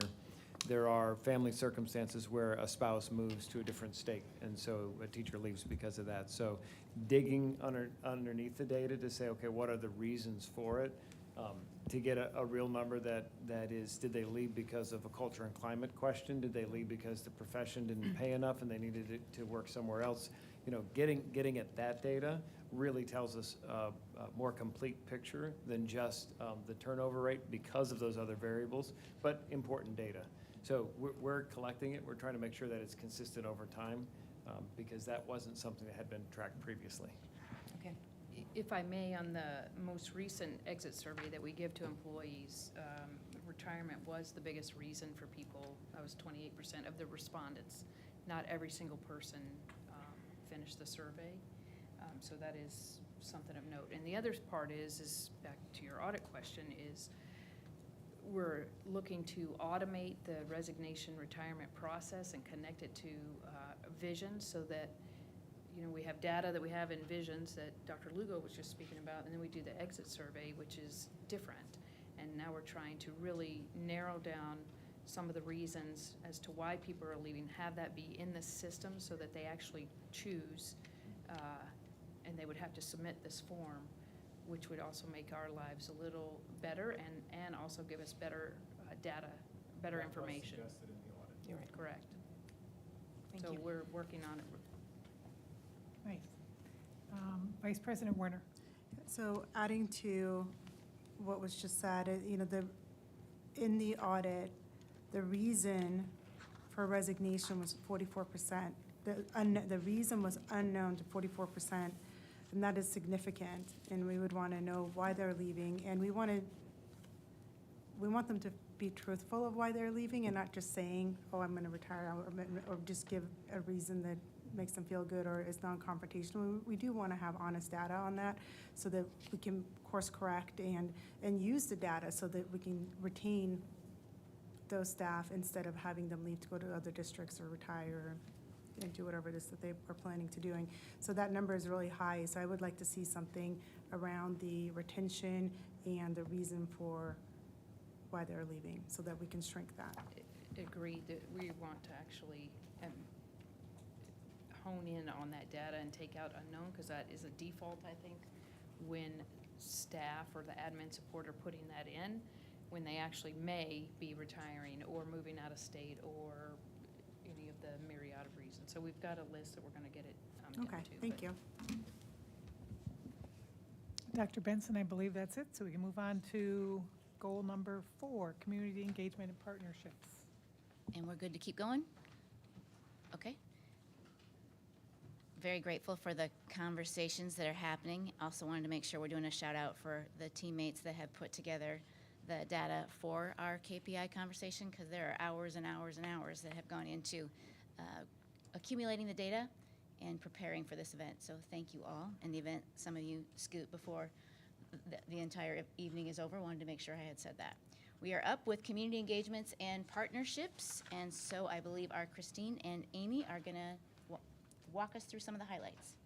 I would like to note that we are so connected that we also coordinated our outfits. We just realized while sitting here next to each other. So this is truly all about connectedness, finding opportunities for our community to connect with our schools, but additionally, finding ways for our students to really connect with the opportunities that exist in the community. So this first KPI, as you recall, was about increasing the number of formal community partnerships that enhance those opportunities for our students.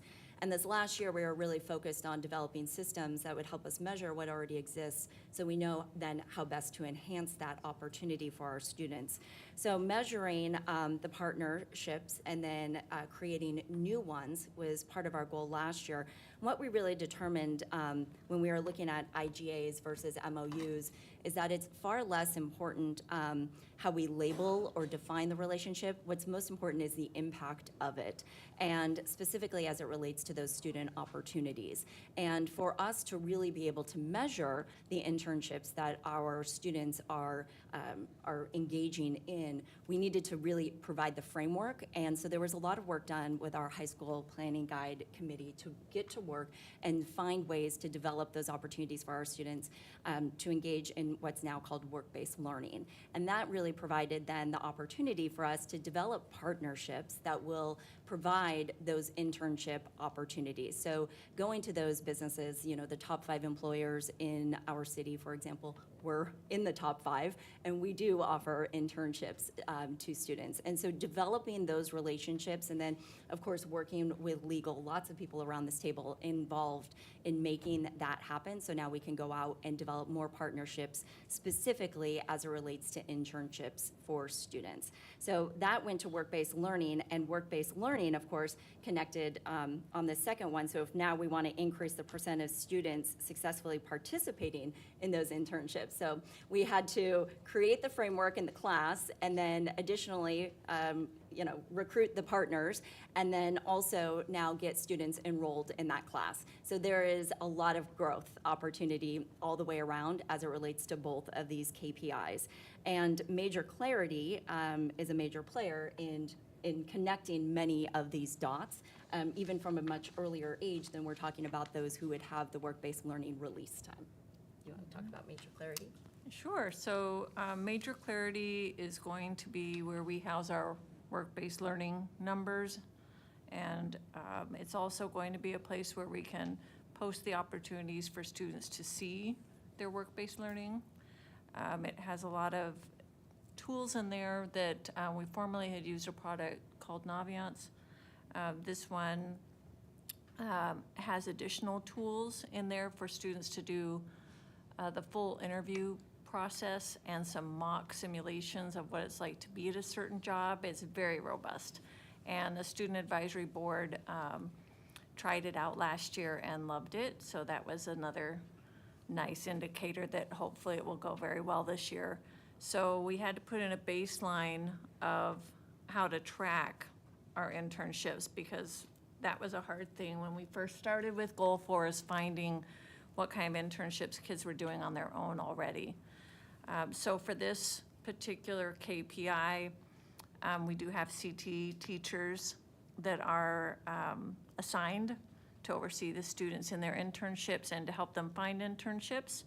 They have to have their 2 credits done in a CT pathway, and I talked to you about that at a meeting a while back. So we're now, rubber meets the road here, where we have the teachers assigned, we have students interested, we have our application process, where we used the paperwork from the ADE and made it our own so that our counselors can find the students based off of recruitment numbers. I can give them the students who I know qualify, and then see by reaching out, hey, you're eligible, would you like to apply?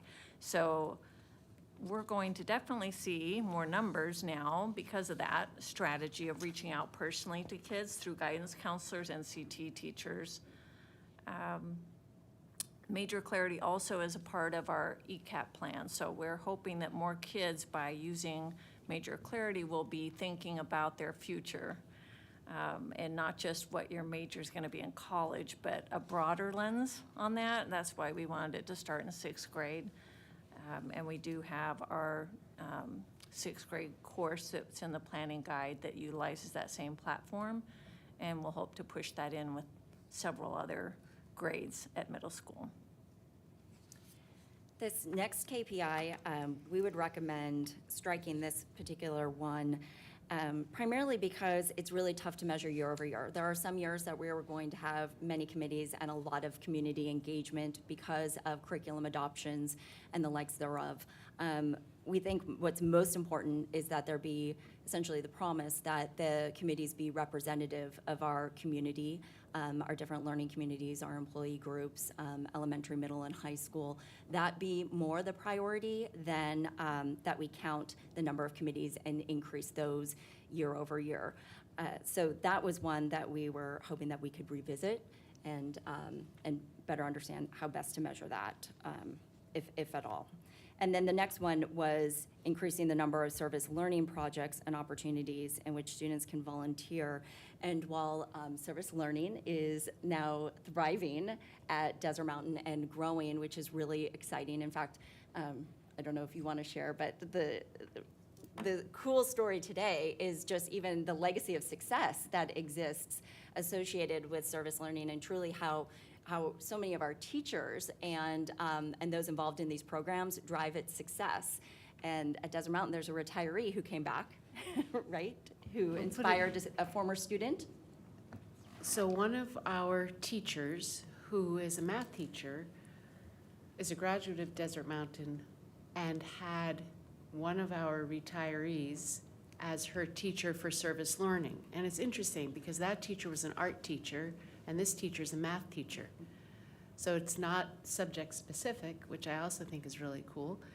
So this teacher, who is currently at Desert Mountain, has continually asked if she could teach this class because she was so inspired when she was at Desert Mountain. And at the same time, we've had the demand from the students. Even though we have all kinds of volunteer opportunities, these students wanted credit, and she talked it up, and now we have a full complement with a teacher teaching it, so it's exciting. And she, kind of a neat story is the retired teacher came in with her notebook, because we don't have a real, the curriculum is kind of in motion. So she needed a base for her curriculum, and this teacher found the work that she did when she was in high school in the notebook. In fact, she even helped to create it, so awesome. So service learning looks a little different. I mean, that's the traditional service learning course offering that is in our high school planning guide. And there is interest even with a middle school that would like to see what a version looks like for them. So I think there's a lot of exploration in this, and we'll be really interested to see what shape that takes in the year ahead, because there is so much enthusiasm. But what we do have also is similar to work-based learning. Again, a lot of work on the high school planning guide, developing community volunteering. So another opportunity for some of our students later in their high school career to be able to leave campus and earn credit associated with those volunteer hours. We know a lot of students are volunteering anyway as they work on what lies ahead for them in their post-secondary career. However, we also want to be mindful of how many people would enroll in this and the way it's reflected on their resume. Because if it is, correct me if I'm wrong, what I learned today is that some of this opportunity, if the volunteer hours are related to a credit-bearing class as opposed to just simply going out and doing good work and learning more about the nonprofit space and the community betterment that comes along with that, then it's evaluated differently on that resume. And so we will have, we already have, how many sections at Chaparral right now? We started with 2 this year of community volunteering. And again, that'll be another opportunity for us to identify partners who are looking for high school volunteers. And then additionally, that is tracked in Major Clarity too, correct? Right. Yes. Right, and the teacher for that course is real experienced. We're excited to have her. She's ran NHS before and is a CTE staff member. So she is developing their system of tracking their work and doing the reflection and doing presentations at the end of the semester so that they can present to their peers and we can celebrate their success.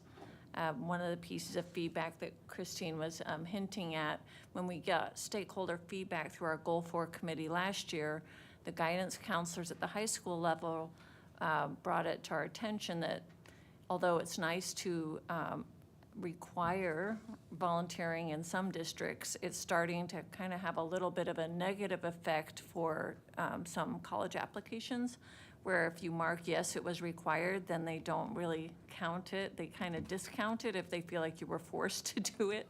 So we took that feedback and decided to make it elective on that new community volunteering and not try to go down the path of requiring it, but we think a lot of students will enjoy it and it's going to grow. Did we hit our last one, Christine? Yeah, the last one also speaks to service learning, and these both kind of relate to one another, the service learning versus the community-based volunteering.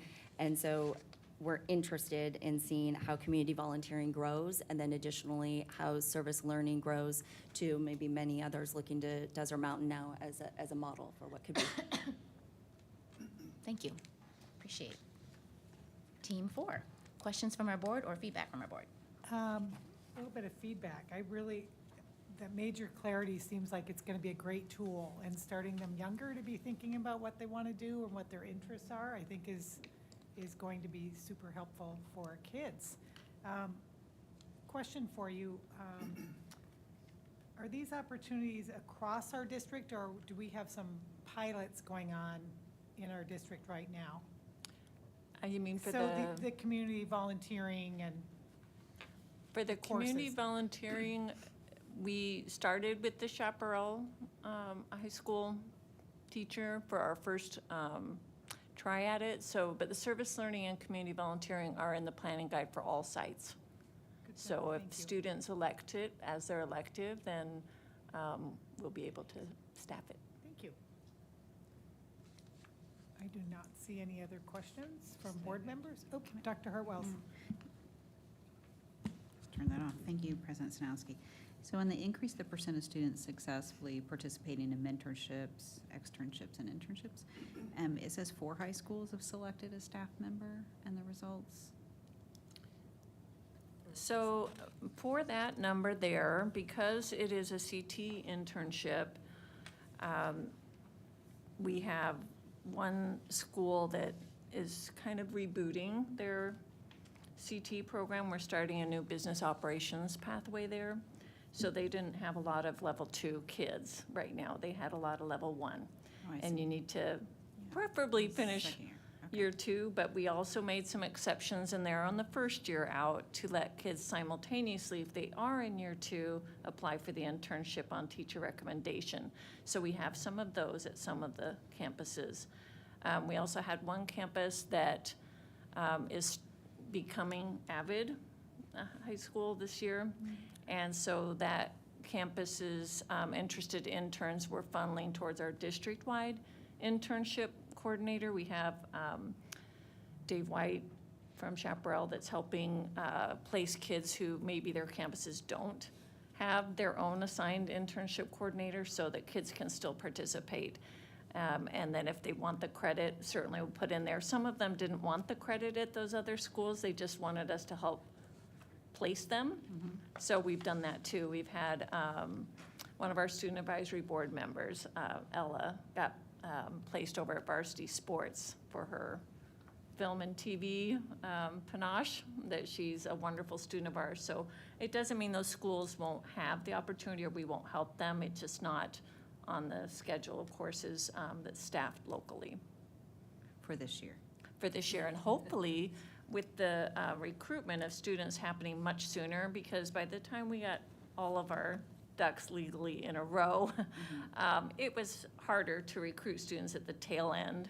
It was almost the end of April by the time everything went through all the processes. Some of it came probably to you for approval, but this year the goal is during registration, the normal period in January, that more direct recruitment would happen then, and their applications would be due in March, so that they can have many more months to try and be placed and find those internships ahead of summer. Okay, so some of this is, logistics are also, I guess, settling into place, the timing of when to, tether it to registration and to build this program. I'm sorry, I couldn't hear the first part of that. So it sounds like some of what's happened in the past year or so is kind of the logistics of putting the architecture together so that the infrastructure is there for all of the high school students to have this opportunity. Right. Right, okay, so next year Right. this might look different. Yeah, this year, with the CT internship, we haven't had that in a really long time. Service learning has been in the planning guide for a while, but it's a matter of local recruitment for that one too. Right. Yeah, I think the effort and the energy on kind of the broader, the different ways you're looking at these kinds of opportunities for our students, I think it's great. Dr. Benson, I do not see any more questions from board members, so maybe we can move on to Goal 5, Optimized Resources. Thank you, Christine and Amy. And yep, let's scoot to our last one, 5 of 5, Optimizing Resources. Shannon and Dennis are going to lead us through some of the highlights in this area. Thank you. So the first item that we had on here looked at maintaining or increasing average daily membership, ADM, and student enrollment. And so one of the questions that's come up is it appropriate to measure the ADM? Is it more appropriate to measure the enrollment? Should they be together? Should they be separate? And when we kind of looked at this original KPI, it really the ADM part came into play because that's how we're funded. That's going to drive our funding portion of that. And then looking at that more so, we began looking at where do you draw the baseline and saying we want to have the same amount as last year? Do we want to look at budgeting levels? So for last year, we took it from a perspective of what did we budget to drive whether or not we had met that goal or not. And what led to that is we actually did increase our ADM last year from what we budgeted. We just didn't increase from where we decreased as an overall from the year before, but from what we budgeted, we had actually increased. From a budgeting perspective, having it look at that portion of it is helpful because if we have our ADM at a lower number than where we budgeted for, then we're missing out on dollars and that we anticipated having. If we're overachieving that number and we say we've got more students than what we originally thought because we under budgeted our ADM, that impacts what we could have done for recruitment and retaining because we didn't offer the salary increases we could have possibly done had we been more on target with the ADM and how we budgeted it. The other part that makes this an interesting KPI is if you're just looking at overall, did we increase or decrease our enrollment? We might have decreased, but one of the things that was looked at earlier this week is if you look at our cohorts along the way, so kindergarten students now first grade students this year, first grade now second grade, many of our grade levels actually increased. We had, I think, 3 grade levels that decreased. However, the number of students graduating it was a higher number than the number of kindergartners coming in. So when you look at it from a cohort perspective, you could be decreasing enrollment, ADM, simply because more students graduated than what actually came in from that kindergarten year, which I know that I Dr. think Menzel. I think those numbers are actually pretty telling. So when you look at kindergarten to first grade, we're up 44. If you look first grade to second grade, we're up 8. Second grade to third grade, we're down 29. Third grade to fourth grade, down 25. Fourth grade to fifth grade, we're up by 2. Fifth to sixth, up by 40. Sixth to seventh, up by 31. Seventh to eighth, up by 29. Eighth to ninth, up by 292. Ninth to 10th, up by 22. 10th to 11th, up by 19. 11 to 12, down by 9. So the junior to senior class is 9 less than we had last year. So in 9 of the 12 shifts, we've seen growth in the number of students in those grade bands. But the number of seniors we had at the 10-day drop was 2,114. The number of new kindergartners we have coming in is 1,248. So that's 866 fewer kindergartners coming into our system than seniors who left. So we're starting in a demographic hole of 866. But if you look at in the system, only 3 of the 12 areas had a decline in the number of students. All the rest showed growth, and the biggest area of growth was from 8th to 9th grade. So I think that when you start looking at the challenges, our demographic study even pointed to some of this. Now, do we want to grow our enrollment? We want to be the choice for people who live in Scottsdale. That is the ultimate goal. But we also need to acknowledge that in many of these cases, we actually didn't lose kids across these grade bands. We actually grew the number, whether or not new people came in that chose Scottsdale or it's maintenance of the ones who were here. In 9 of the 12, we showed positive movement. So I think what that kind of leads us to is that while this is an important thing that we need to be looking at, the question becomes, what becomes the baseline? Is the baseline ADM? Is the baseline enrollment? ADM can fluctuate quite a bit from enrollment because a kindergarten student, your ADM is only half of what your enrollment is because they're only funded at half-day level. A student who's taking online classes and is solely enrolled in Scottsdale Online Learning, their minutes count as their ADM. And so whereas they could be a full enrollment, if they're not logging the necessary minutes that are required to count for a full-time ADM, still taking the class, still completing it, still possibly getting an A in it, but they haven't logged the number of minutes, we receive less ADM for those students because it's based off of the number of minutes that they log in our system. So we think it's a good KPI. It just becomes a question of how do you measure it? Is it measured off of enrollment? Is it looking at the cohorts and tracking those? Is it measured off of the ADM? That's kind of the dilemma with that one. But still, I think something, because it does define what our resources are. And if we're off considerably, it makes a huge impact either way, with either adding to the budget once the year's half over, or decreasing from the budget once we've already made commitments. The second item was increasing per pupil classroom spending resources categories. And this has to do with the Auditor General's Dollars in the Classroom report that is done for all districts in Arizona. And originally, we had looked at it and said we want to decrease plant operations by 0.5 each year. Plant operations typically thought up of maintenance, electricity, utilities, those types of things. So if we're decreasing our usage there, hopefully we're then increasing our classroom spending, keeping in mind that this is a pie. The pie is only so big, so if you increase one area, another area is going to decrease. But the thing that we ran into, we were looking at, okay, well, we had identified last year of reducing plant spending by 0.5% each year, is we're making decisions as a district that can impact that. So case in point being, one of the expenses that falls under plant services happens to be SROs and security guards. Security is considered part of plant. When we make decisions to have security officers, additional security expenses, as well as the SROs, which came in higher than anticipated, those are things that we want as a district. Those are things that we need to have as a district. but those are things that will impact that dollars in how the dollars are spent in the classroom. So again, our goal is always going to be, we need to increase classroom spending, whether that's direct classroom, instructional support, or student support. The goal should always be that we are increasing those areas, but there are certain decisions that we make that can impact that. Having additional guidance counselors, social workers, SLPs,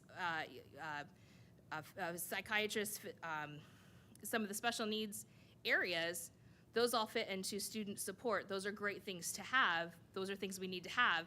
But it's one of the things that as we've increased those areas, we see that the dollars directly in the classroom go down, but we see it go up in instructional support. So I think part of what we need to look at within this KPI is, are the three instructional, student, and classroom support, are those increasing? But also keeping in mind that as we make certain decisions, and some decisions are out of our hand, we've seen our food services go up simply because food costs a whole lot more than it used to. That's gonna drive those costs up. But some of the decisions that we make can and will impact how we see these numbers fluctuate. So again, still a good KPI, but we just need to keep in context that some of the decisions we make will definitely impact what those percentages look like.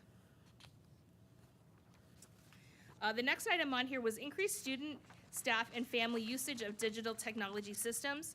We did we targeted this one a lot actually this last year by creating some training videos on Parent View, on Synergy, how to open enroll for our own staff. We hired a Visions support person who literally came from Visions support and has made huge strides in putting together videos for our staff to be able to go onto a video online, quickly see how to do something like enter a requisition and check a budget, as well as creating more user-friendly manuals for our staff to be able to use. So when those new staff members are coming in, there's also now more resources for them to utilize beyond just the one-on-one training, which is still necessary, but there's resources out there for them to have when they first go into those jobs. So that being the case, one of the questions became, is this really something we still want to measure and have as a KPI? The next one is interesting, and it's gonna feed into, I'm gonna skip around just a little bit, but increase the percentage of staff members who indicate that they experience flexible opportunities for conferencing, collaborating, professional learning that honors their time professionally. And what that really came down to is, how do we manage our time? Not that we can put more time in anybody's day, everybody's day is maxed out as it is, but how do we embed the opportunities for teachers to have that time, or other staff members to have that time, realizing that we only have so many hours in a day, and there's also the need to be able to have that personal space and the time for your family and that work-life balance. So one of the new or proposed KPIs that we put out there for consideration is increasing job-embedded time for teacher collaboration without increasing release times for students. And one of the things that districts are looking at, some districts have already started, and we've started to look at how can we do that, is how do you structure the day differently or our time differently that we do have our students and staff to be able to give the students the time that they need for learning and their tier 1, tier 2, tier 3 supports, but also to give the teachers the time that they need to be able to have the supports that they need, the collaboration that they need, the professional development that they need as well. And so there's some models that we've been looking at to identify ways to be able to do that and still provide what we need on both sides for students and teachers. So we'd like to, or we're recommending changing that, increase the percentage of staff that feel that they have that, deleting that one, and going with the new proposed KPI. The other one that we had put in there was increasing the percentage of stakeholders or sites that are involved with the budget process. We feel that we've kind of met that already, and that we have the interest-based negotiations where we're working with the employee groups on salaries and benefits. We've developed new processes and procedures for how we develop our budget and how we allocate out the M&O dollars when it comes to departments.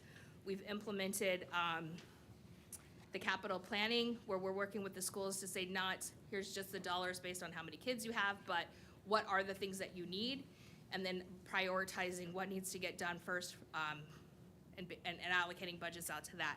So one of the recommendations has been on that one, since we've pretty much met that, perhaps that's one that we can take off and add something else on.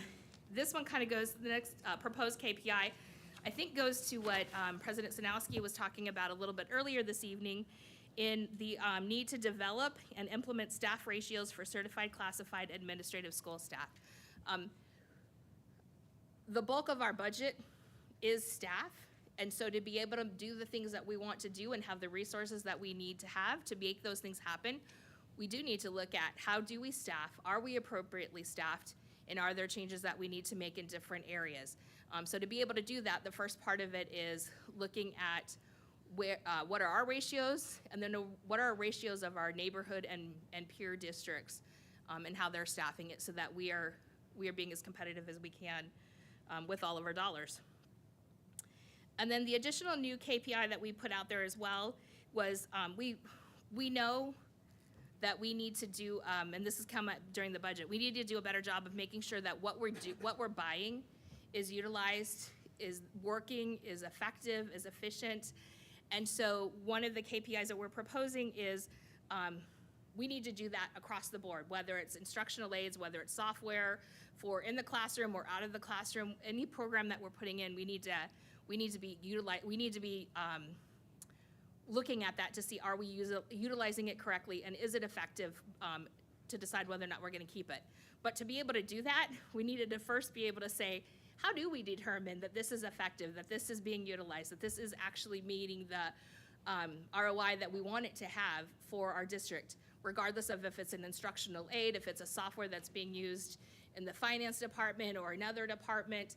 How do we make that determination? And so we feel like the first step is just looking at what is the rubric, and how do we know that we're applying it equally and equitably to those different areas. So get the rubric, and then start chipping away at looking, and there's a lot of things that we have to look at, so then starting to chip away at, okay, is this software, is this teaching practice, is this whatever we're using, meet the rubric of what we said, is effective, is efficient, is being utilized, is giving us the return that we want to have, whether it's in the classroom or if it's in a department. So that is a proposed one. We have the addition of one more. And then the last one was actually a board member request, and that was looking at a plan to increase the effectiveness of our district land, and land that doesn't necessarily have campus on it, but making sure that we're utilizing those areas are being utilized and giving us the return that we need on that. And I know that Dr. Menzel had some insight on that as well. So I think the issue is looking at district assets broadly and parameters for how we utilize space. So we've talked about something like Apache, for example, where there's been some interest in the potential of maybe workforce housing. And so how do we think about what's that process for utilizing space that's not currently being used as a school? Apache's one example. We entertained the proposal by Phoenix Rising for 68th and Oak. May move in a different direction, but need to actually make decisions about these things. And so part of it is identifying, okay, what are the parameters and criteria for those decisions, and what's the plan going forward? The plan would be more expansive than just those facilities, but also looking at space that we have on our campuses where we might not have as many students as we once did. So being very intentional about how we utilize the district assets that way, I think, is the intent of this KPI. And that hits all of them, so open to questions or Thank you, suggestions. Shannon and Dennis. Thank you, Shannon. Vice President Warner? So on the first KPI for maintain average daily membership and student enrollment, we can justify all day long, but the fact is we're down 415 students, and then total what that is over 2 years. And ultimately, we want to look at how do we bring more students in? How do we bring more freshmen, kindergartners in? Because as enrollment decreases every year, we're going to have to make some significant changes. But what's a little disturbing about it is when you look at how much money's been spent on systems, expanding staff, and administrative rules, and even buying shiny things like, Prism that ended up not being effective. And I do appreciate that you brought that up, is let's look at what is effective and do we really need this before we spend money on it, because our most valuable resource that we spend money on is our classrooms, right? Our teachers, and making sure that our kids are learning. And we want it focused there. So specifically to this KPI, I would not be agreeable to maintaining. We always have to focus on increasing our enrollment, and I'm sure you can probably figure out a way to that you're increasing both. And the best marketing we have is a parent's experience, parents talking to other parents. And I think we really have to focus on that when we're looking at how do we increase enrollment, is what is our parents' experience across the board. We have 21,000 families, what is their experience, and what are they telling their friends? Are they telling their friends to enroll their kids in Scottsdale Unified, or are they telling them to go somewhere else? And so what are we doing about that? And so if we allow ourselves to maintain, it would not serve our entire SUSD community. And the loss of funds that come with the loss of students is significant. And so we have to increase enrollment. It has to be one of our KPIs. The other thing that I wanted to ask you about was proposed new KPI for consideration, increased job embedded time for teacher collaboration without increasing early release time. What does that look like right now? Can I help with that one just a bit, Shannon? Yes. So I am just super proud of our CFO for being able to speak to the level of detail about collaboration and the value of finding more time for our teachers to do so. So thank you. That was very well done. To your question, we have initiated studying and learning from other colleagues what it can look like to embed more time for our teachers. And the Coronado Learning Community example, I might tee up Dr. Praninsky here in just a minute too. We were real intentional last spring in sharing out that the leaders across that group committed to finding more time, using time differently, and keeping kids at school, because we've heard from our parents that they would like to keep kids at school and learning and not have additional early release time. But we've also heard overwhelmingly across different stakeholder groups that finding more time, our teachers have less time than many of the other districts to actually do collaboration, some of their planning, that type of work. So Dr. Praninsky, would you like to share what the goal has been there and what our progress has been in the Coronado Learning Community? So to piggyback also Chuck? To piggyback on what Shannon said as well, so the goal was twofold for the Coronado Complex. One was to ensure that our kids are in the building for the entire school day, but then the second desired outcome was to increase collaboration time to 1 hour per month for our teachers. And so right now in our elementaries, HoHo, Pima, and Pi, there's a phased implementation of this work that's started this month. Also at time of year, Coronado is still working with their master schedule to see how we can look at our instructional minutes to increase that collaboration time for our teachers. So that work is underway. We're excited to Appreciate that. going through that. That connection. Our Innovation Strategic Action Team, Innovation Teaching and Learning Team has been exploring this under the direction of Dr. Watt, and we had a couple other principals dabble in exploring and investigating by grade level team what it might look like to reorganize, Copper Ridge being one of them last year. Other thoughts, Dr. Watt, on expanding collaboration time, what we've learned from our participating in the ASU Next Gen Workforce exploration? Sure. So the exciting thing is that this can look a lot of different ways.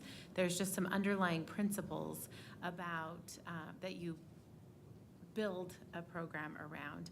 And it really is about being able to maximize the personalization of learning for students and really have high quality tier 1, 2, and 3 instruction, while also bringing more adults and expertise into the room. So, we talked earlier about people who may not have a teaching certificate, but have some valuable life experience and knowledge.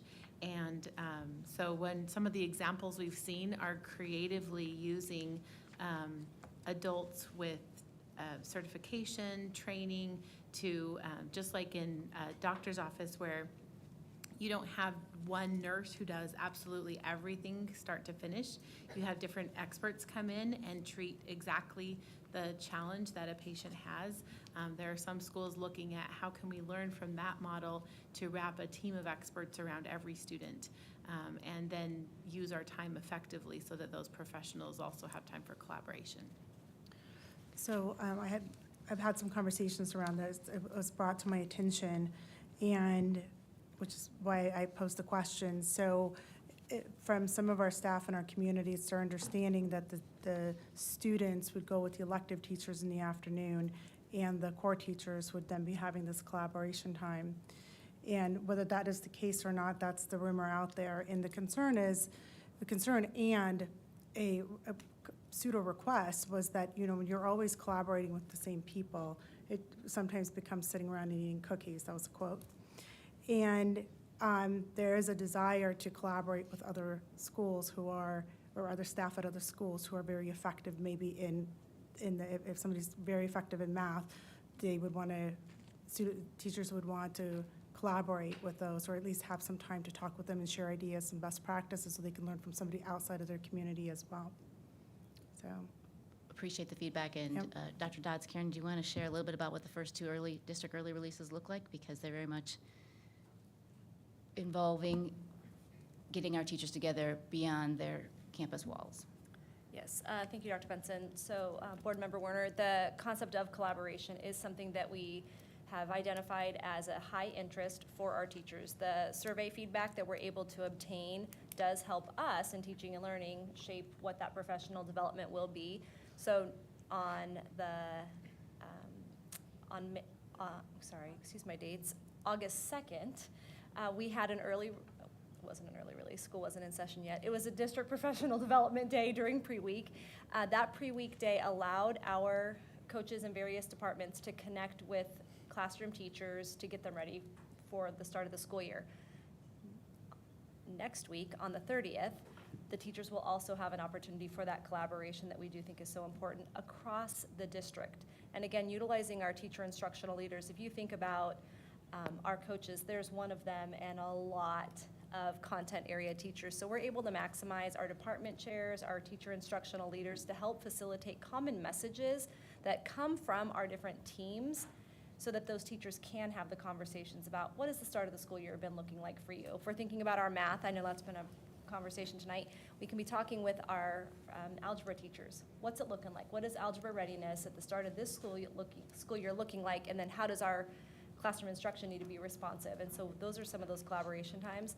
The September 13th professional development will also be a content day. That's what we call district coordinated, where the teachers have choice to go based on their content areas. And then we also have site professional development days, which is where they do stay on their campus and they are with their site teams, driven by something that their principal has identified. Like a year ago, I know Dr. Hirsch, their priority was depth of knowledge. So they would bring in folks to help them think about what is depth of knowledge at levels 1, 2, 3, and 4 looking like in our classroom and our practices associated thereof. So we do have a combination that is site-based and collaborative, but we also have been also creative with sub-release time, where we have pushed in, or we use our own coaching teams to push in and release teachers as well. So we had a need at a campus a year ago to rethink what their schedule looked like to try to accommodate reading instructional minutes, math instructional minutes, ELD instructional minutes, and they were just kind of pulling their hair out. They couldn't figure it out. So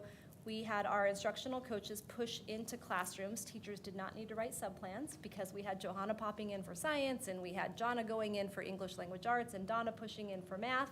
And then the teachers all met with Diane Murphy, our ELA coach, at chunks of time so they could really think through what could our day look like.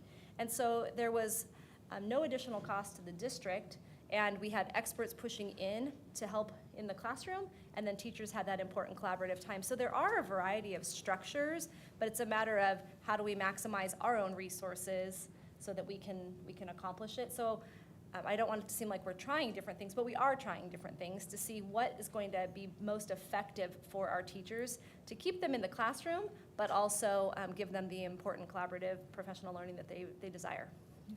What is the timeframe that you guys would be rolling this out in the Coronado complex? So when you're anticipating starting it, and how long will it run before it would be rolled out to the other schools? That's a great question. So we started in the Coronado learning community as it bubbled up as an idea our leaders wanted to explore during the strategic planning work specific to the Coronado learning community that happened all last year. We met the better part of a couple times a month, and this is something that group of leaders elected to pursue. I appreciate the feedback about electives, as that's something that we can respond to, because there are a host of ways that our leaders are looking at using time wisely, and we want to make sure that we're encouraging space or finding space for our elective teachers to have time to collaborate too. So while changing up elective schedules is one way, and our Michelle Irvin is helping us navigate those spaces, we've got one of our campuses that's extending science time and using science time differently. We can change up groups of students based on interest when we do things like that too. So I just want to make sure we're not pigeonholed that we're all using electives that way. That has been one idea proposed, and we'll keep learning and experimenting different ways to do this for an hour a month per teacher group. And how long will you be testing this in Coronado before rolling it out to others? Well, we want to see If if it you do. works. If Yeah, it works, exactly. yeah. We want to do it well and Yeah. learn from it, and then we invite our leaders to be thinking on it all the time now, but systematically rolling out, we'd like to learn from our example and the lessons across that learning community. All right, thank you. And arguably, you'd want to make some judgments when you're doing the planning for the upcoming school year, so somewhere between January and March, because that can impact your planning and how schedules look for the following school year. Dr. Hurwells? Yes, thank you. So can we kind of go back to the top on the enrollment, please? So one proposal was to separate these two, right, separate KPIs, which I think is fine. However, as I've indicated before, I am having some difficulty reconciling a budget ADM that's below where we started this school year. So I'm not sure what the solution is there, and maybe there aren't two. I don't know. One suggestion I had was just picking a date certain and using that as your point of reference to compare some kind of normalized date. I'm sure there's lots of reasons to pick a certain date over another. I don't particularly think that the budgeting formula of the state is spectacular, so I don't necessarily think that that's always a shining beacon of financial acumen. However, the category is optimized resources, so I appreciate the point, which is that that's what brings the money in, right? As flawed as that formula is, but I want to register publicly my concern over that number being lower than where we're starting, right, the school year. So moving on to the per pupil classroom spending resource category. I mean, as you know, this was pretty startling that we dropped almost 3% in a fiscal year, and it's, to your point, evidence that decisions that you make in the administration of the district can impact these numbers pretty substantially. So I want to suggest, and I think it's a good reminder, if we're going to spend a lot more money on plant operations, then that's less money that can go into the classroom. And if we really are going to double down on increasing these numbers of instruction plus student support plus instructional support, which is what I would suggest we consider, is that kind of compiling those three together as a focus for direct classroom impact and moving the needle on those numbers, then we're all going to have to swallow that the other numbers have to go down in order to achieve that KPI. The last one, I'd just like to throw my support behind your proposals on the KPIs that you suggest to remove. I think that those were reasonable suggestions. And terms of your proposed KPIs, I don't have any substantive comments. I thought they all made sense, but I would like to double down on this land use new KPI for consideration. There's a large amount of dollars that have been invested in properties that are on this district, and there are a number of potential benefits that could be extracted, and this is squarely in optimized resources. So I strongly suggest that we adopt this KPI and we have an aggressive land use assessment for this school year. And that it could be attracting families. One way to grow enrollment is to stop the aging of Scottsdale. That's to bring in families, workforce housing. We can be part of this solution. So I think that particular metric is critical for this district. So I'm glad to see it here. Thank you. I'd like to add that when looking at this strategic plan and this new KPI proposal for the land use assessment, that we actually do look future-focused in what we want and what we think our students need, and include those strategies into that land use. So if someone comes up with the idea of a scholarly arts academy on one of our campuses, that we are slotting in a creation of something like that onto one of our campuses. So as you all, the leaders in our district, are thinking creatively and inserting innovation into our plans, that you're also including that into this land use and facility usage. And that's really it. Board Member Carney. Thank you. I just have a couple quick things. I would like to see us definitely remove the increased digital technology systems. I think we have way too many things going on in that area, spending too much in that area. So I would like to see that one be removed. And then talking about enrollment, I would like to see them separate KPIs, the ADM and the enrollment. But I also agree that it needs to be increased, just like I talked about in the academic achievement. We need to increase, not maintain or increase.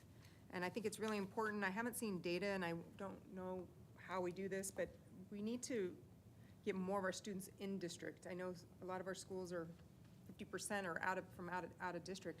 How are we getting more of our in-district students? And I think what we talked about earlier with maybe more extracurriculars and things for, maybe we will be to gain more in-district students back. But I think we need to look at that and get the data on each of our schools' enrollment, how many students are actually in district and how many are from outside. And that's it for me. Thank you. Board Member Warner. So I want to also support removing the KPI for the digital technology training and so on. I think that we're spending way too much money on those things, so just showing my support for that. Dr. Benson, I do not see any more requests for comments, so I think we're wrapping up. All good? Oh, Dr. Hartwells, sorry. Yeah, thank you. Actually, I want to say thank you to all of you for everything you do. It has been a hell of the last 3 years, and I think you've all done a great job. And I think evidence tonight of seeing a lot of progress of frameworks built and progressive data and the energy of a lot of good people around the table and the leadership. So thank you, led by a very good person as well. So I wanted to thank you. The organization I am part of does these every 3 years. And the goal is to not meet every one of your goals, because that means you're not pushing yourself. So please keep that in mind when we talk about these KPIs. Thanks. Thank you very much for adding those comments, Dr. Hartwells. Agree. I appreciate the acknowledgement of the team, too. Fantastic job. They've done this twice today, because we had a mock practice this morning, too. So there's been weeks of work here, starting really before the June Academy. So thank you, or the June board meeting.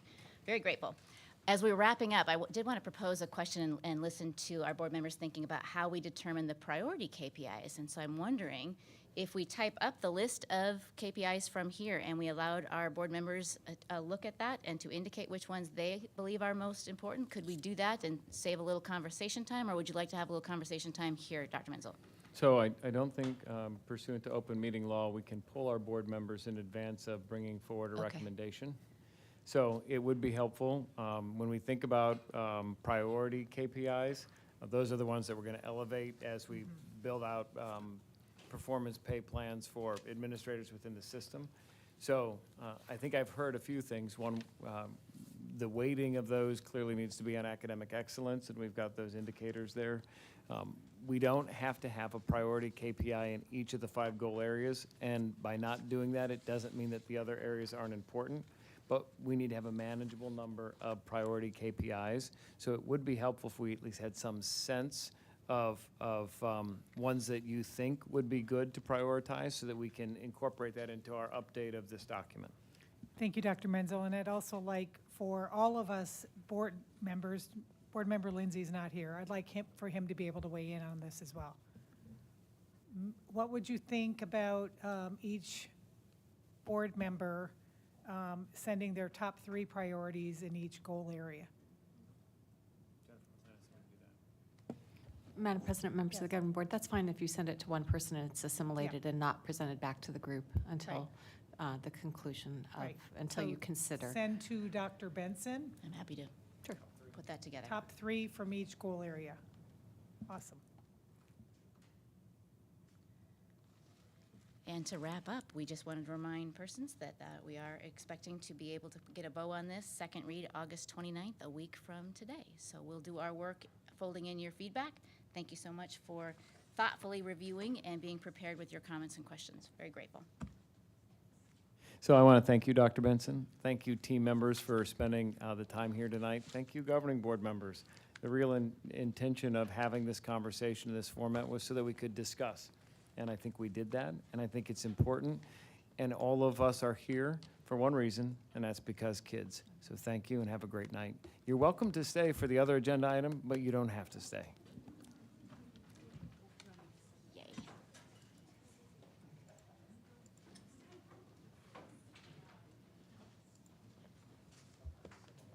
Board members, why don't we take a 5-minute break, and then we'll come back here at 8:42 to reconvene. I'm stuck.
Go ahead, Board Member Carney.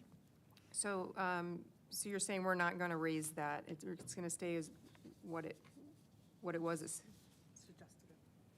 a suggestion. It's a suggestion, okay. Because I would like to see us raise that. As, I'm open, but I mean, I would like to see it at least 10% more. 75%, it should be on academic achievement. Did you say 10% would be 70%? Yeah, well, 75% would be my preference. I agree with 75%.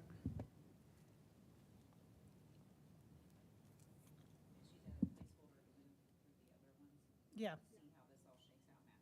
Yes. Yep. Culture and climate, I think that's vital to our students' success. I see 2 and 3 as so tightly tied together too, talent and qualified professionals, and then culture and climate. I don't feel like our students have great learning environments without the support of certified and highly effective instruction and support behind the instruction.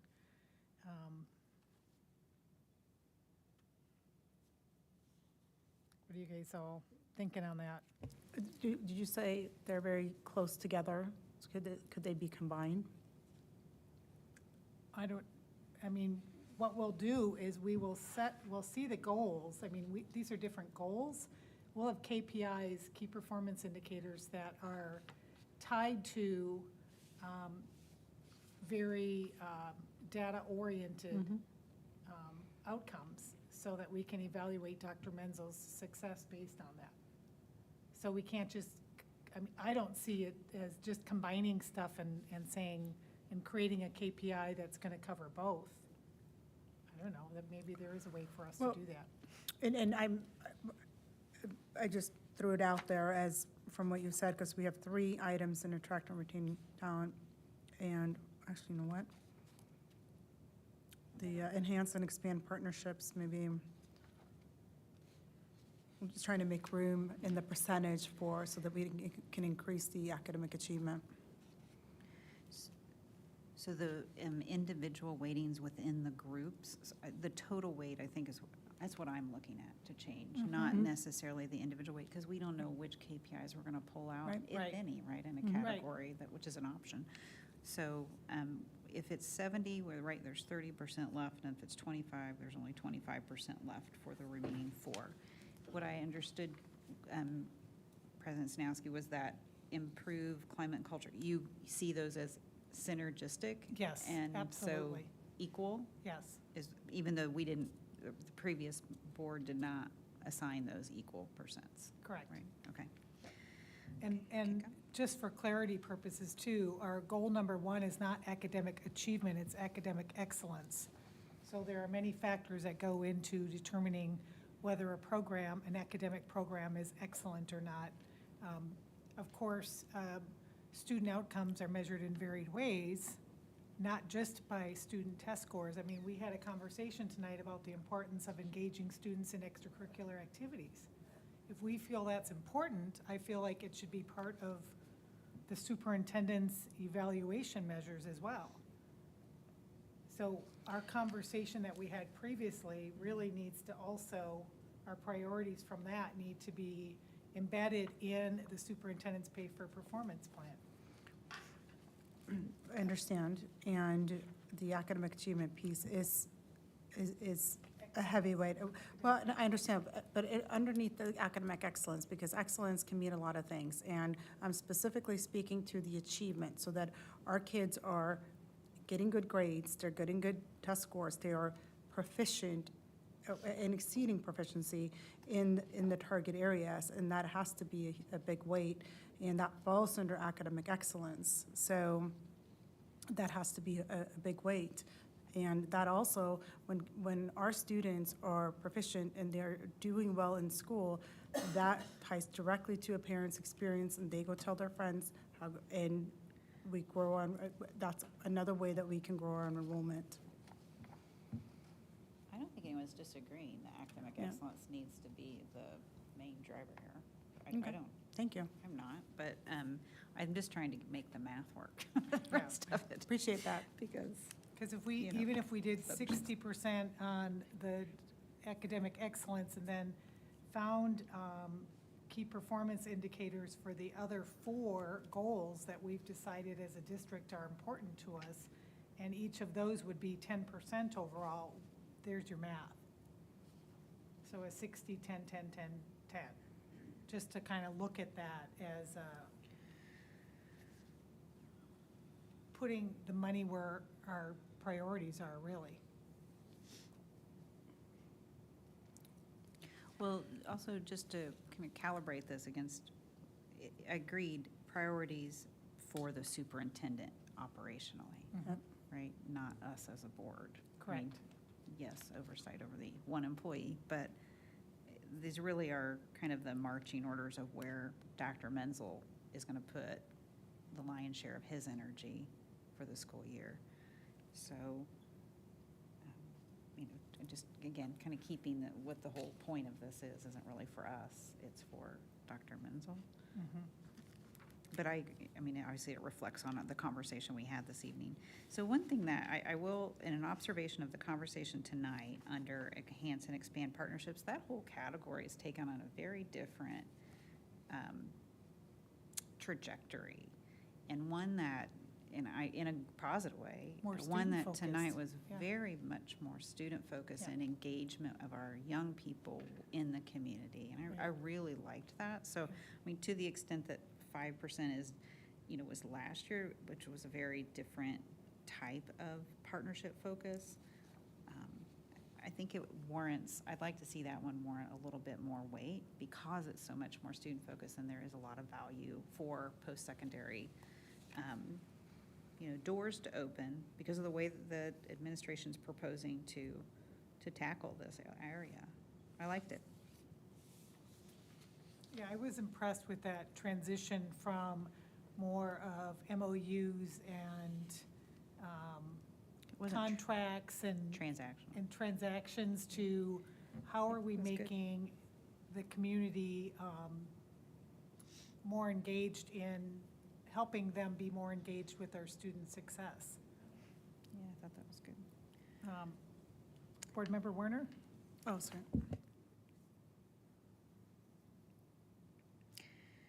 Okay, Dr. Hurtwell, so you're the only one with the sorry. live mic. No, you can keep it on if you have something to say.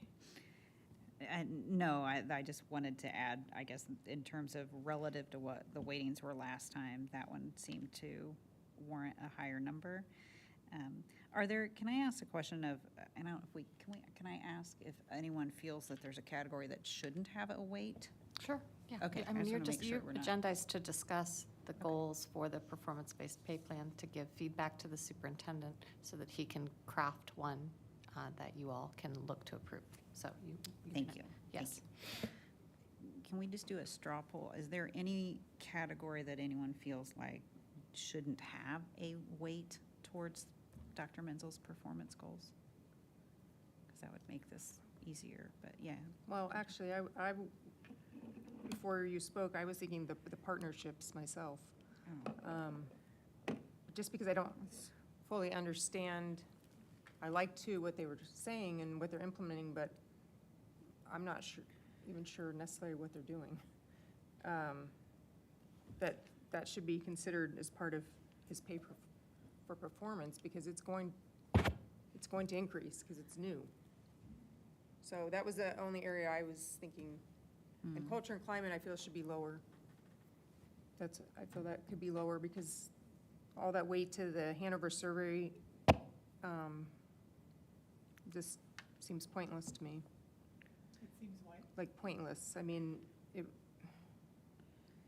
I don't know, unless we can come up with some, like you said, the better questions or a better way of engaging more people. And I thought That that was part of their, the leadership's discussion was ways to improve receiving the input from employees and from parents and their perspective on climate and culture in the schools. Yeah. So have greater participation in that.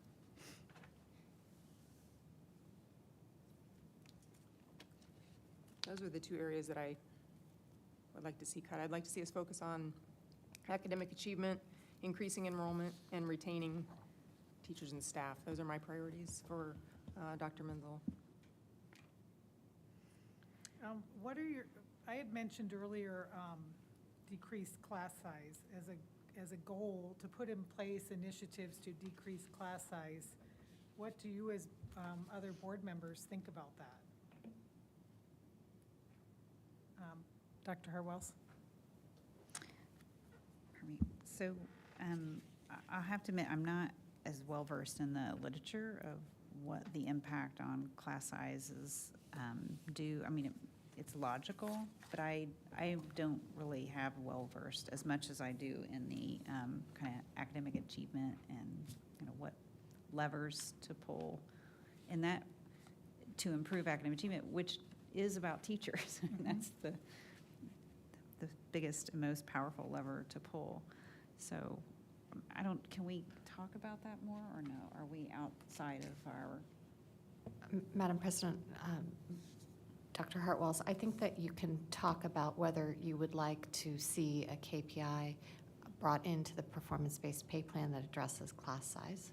I don't think we can get into the fundamentals behind what Underpins it. Why it Okay, matters. okay, fair enough. Yeah. Okay, all right, thank you. I would be happy to share the NCPEA policy brief on class size with the board members. Is there a way for me to do that collectively with the board? Yeah, if you just give it to Gladys and ask her to distribute to the Okay. board members, she can do that. Okay, I'll do that, because it actually does go through learning, teaching, class context, and other benefits, including community benefits as well. So I'll forward that to Gladys, and you guys can all take a look at that. Can I ask if you felt that the intersection of one of the new proposed KPIs on optimized resources, I don't remember which one it was, intersects with, it was this one. Yeah, the second to the bottom. Develop and implement staff ratios for, I think, efficiency in terms of hiring. Do you see how that? I do, and I Might also connect. think that addresses one of those other goal areas that was noted in the past but not measured with a percent, and that was the review and revise the organizational chart to align with our strategic plan.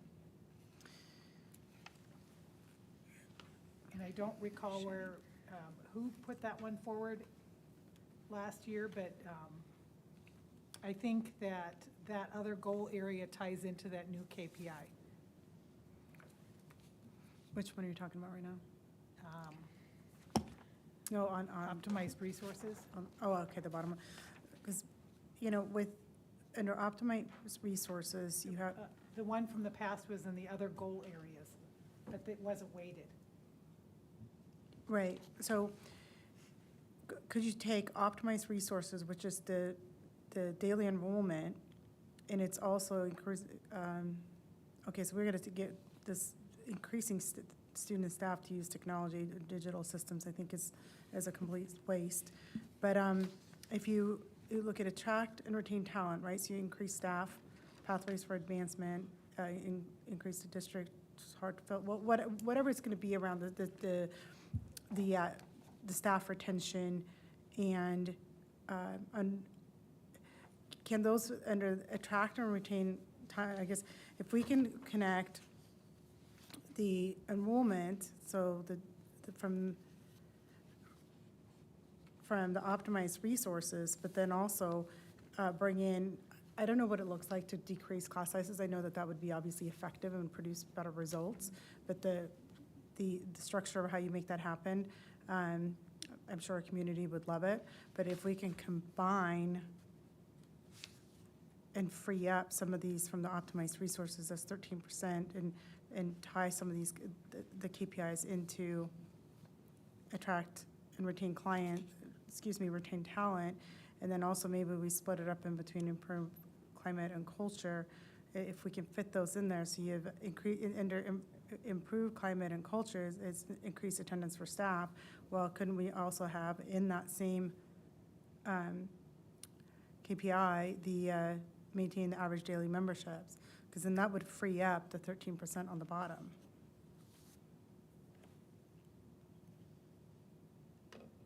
To be clear, on this sheet, these were the past Understood. evaluative goals. Okay. Right, understood. So we're going to put, new KPIs into these Yep. boxes. Yep. So if we can free up the optimized resources and put, because there will, assuming there's going to be a KPI around teacher retention, the attendance, some of the things that are on here already in the academic achievement, but to free up that 13% could give us up to the 70% on academic achievement and the academic excellence, and it would still give some weight to the climate and culture and the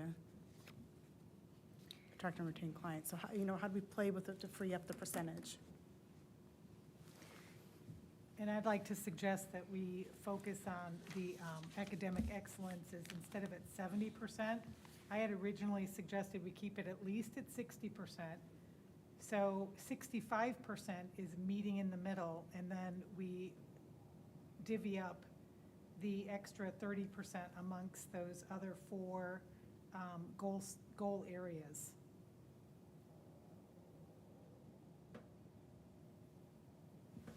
That would be 35% in those other four goal areas. So just to kind of go back to the kind of question I'd asked, because you had asked about class ratios, sizes, right? Class size, fitting into, the question was, do you see it fitting into optimized resources, which was what Shannon, her comment, Yes. seemed to see that tether there. Yep. There isn't a KPI specific to class size in the optimized resources. I So- also see it fitting into academic excellence for many reasons. And it really does oversee climate culture, retaining and attracting talent, and optimizing resources. So it is one that I don't know where you would plant it because it fits into many of our goal areas. Okay. Well, I appreciate kind of, we can move things around, I think you're right, we can, but I would like to have the land use a priority for Dr. Menzel, because that's going to have to be led by the superintendent. In large part because that's going to take some community outreach to do so in a way that's sincere and informed, and is responsive to the community, reflects the community's needs, as well as, of course, the district's needs. But I just want to be clear, under no circumstances am I talking about selling anything. Okay.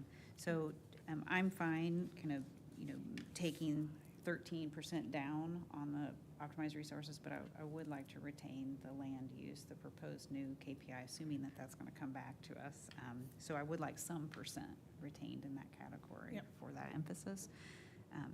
But the other categories, I don't feel, quite as strongly. Should we maybe just kind of take everyone's temperature, and it sounds like the answer is no, but let's just make sure.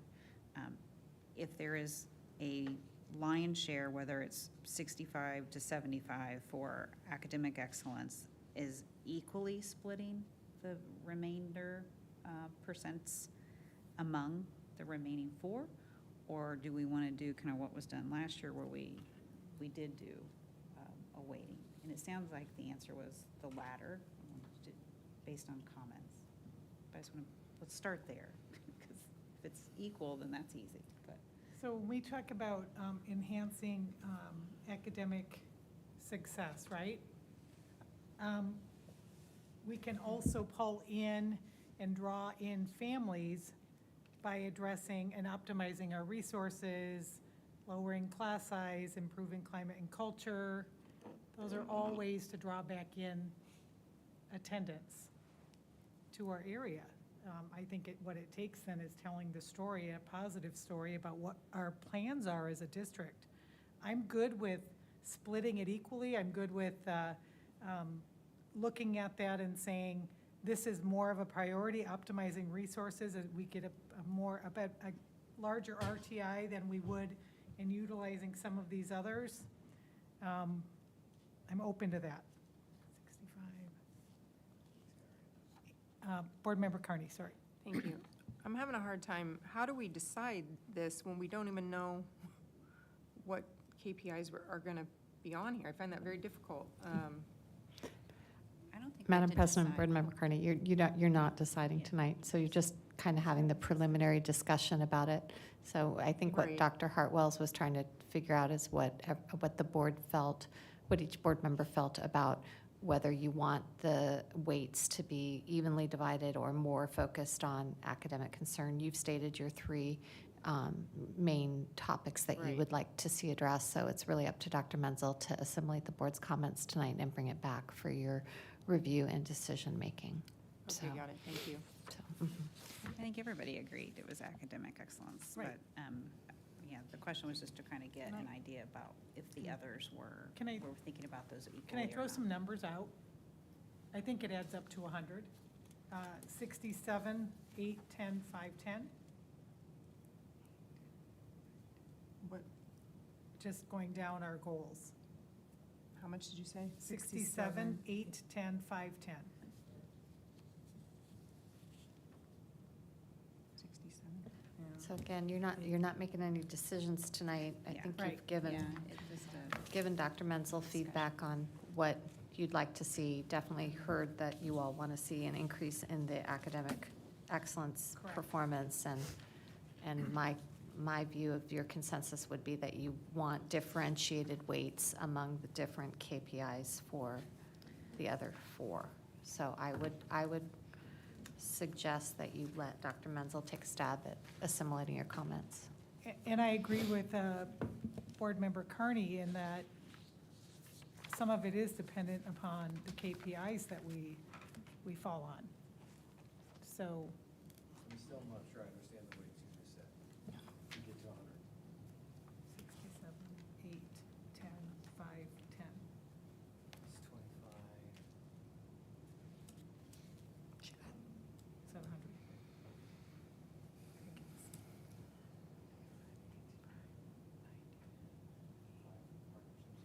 Yep.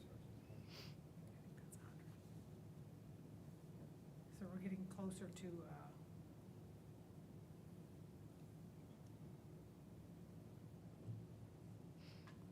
presented number.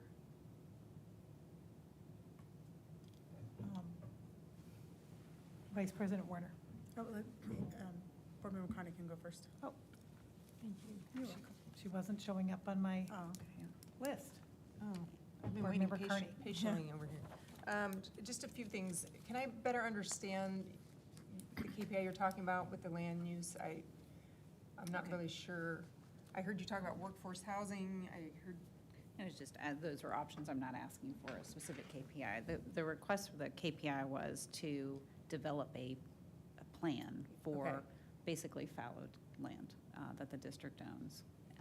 And there have been some proposals kind of here and there that have popped up. One was the Phoenix Rising. You may have heard that. That was about 18 months ago. There are other plots of land that the district owns around the district that have potential and for realizing value to the district and the community. And so that is the strategic KPI, not necessarily specific marching orders, but for Dr. Menzel to work with the facilities and the community to come up with a kind of like a master use plan, like what are we going to do with these properties? So, okay. and that was just kind of a list of things where, if we're going to drive enrollment, we need families with kids. There aren't a whole lot moving in because of housing, right? Affordable housing. So does that mean building housing on our property? Possibly. Okay, I just yeah, didn't, I yeah. just don't understand what you're, Okay.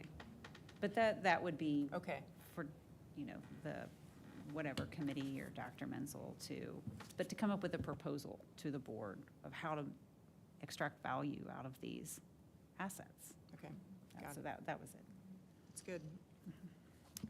Another thing, so when we're talking about the class sizes, can we get the data on what our current class sizes are?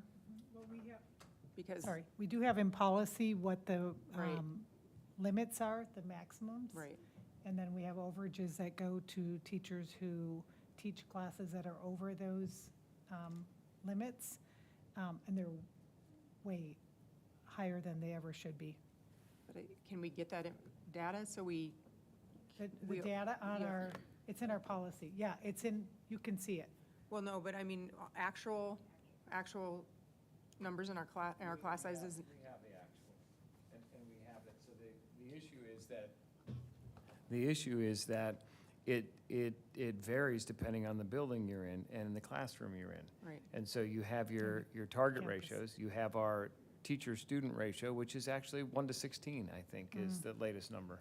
So it depends But on. that 1 to 16 also includes special education And it's it includes your overall- specials, and it yeah. includes, so the formula is far more complex. Yep. And if I'm looking at some of my elementary schools, dual language immersion programs tend to have smaller class sizes because of structure than a traditional elementary school.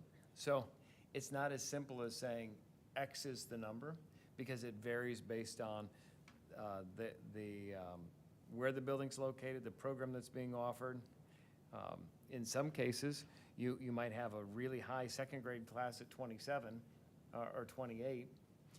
If you hire another teacher and you cut that in half, that really, from an economic perspective, isn't optimizing resources. And so it's about understanding the nuances of the class size and the ratios, and how do you get in front of that. So there have been conversations with Susan Lugo and Margaret about how do we stay on top of it, because in some places we have 1 to 15 ratios already. And that would be the envy of the world for everyone else, but that's not what we have everywhere else. Plus, when you start thinking about, how do I attract and retain more talent when we're having a difficult time finding teachers? So there's a lot that goes into it. Yes, we have the data, and that becomes fluid because kids come and go all year long, right? Families move. And so if a family's moved out, that's one thing. If a family moves in, that's another thing. And so that can tip the scale one way or another. So understanding what we mean by that is important. But yes, we have the data. And that would be useful information to have, even though knowing that it's fluid. And that our caps that we can set as a governing board can also impact that information and planning to do better and advertise better to the community of what, because often what you'll hear is the class sizes are so large in the public schools, I don't want my kid to go there, I'm going to send them to this alternative type of school. Whereas if that's not the fact, then we should be sharing a different story.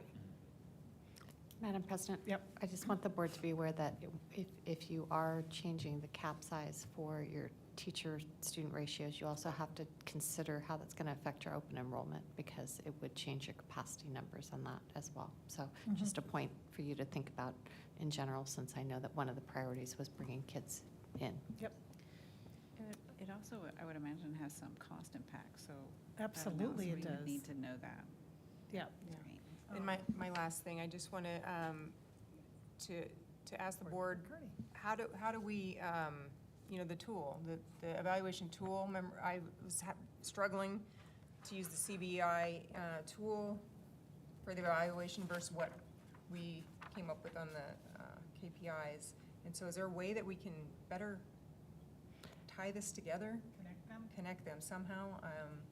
So the policy can be changed, so that policy preceded this Right, approach, so right? that's So might they be- have not been reconciled, and yeah, it could be done. You can, you're not agendized to talk about that tonight, but Okay. you definitely can ask for that Okay, as so a that's future what it would agenda. be policy change. It would require a policy change and the adoption of a new evaluation instrument tool. Okay, thank you. To coordinate with the pay for performance plan. So under state law, the pay for performance is entirely separate than Yep. the evaluation. That's what I'm- It can be whatever the board decides it wants the pay for performance plan to be. The law just says it has to be between 0 to 20%. So it could be nothing, or So 20, or The that's it. evaluation could also be brought into the pay for performance, part of it. You can change, the governing, again, we're not agendized to talk about this tonight, Right. but you all have the ability to change the evaluation instrument and the policy. Thank you. Seeing no more requests. Dr. Hartwells, are you finished? Yep, okay. Dr. Menzel. So I will begin to put something together and won't really take a deep dive look into it until after the 29th when we finalize what the KPIs are. The one thing that I would ask you to consider, because it's possible, in fact, likely, depending on what changes here, there could be performance goals that are set that are impossible to meet, that you can't meet them this year. I can't change class size this year.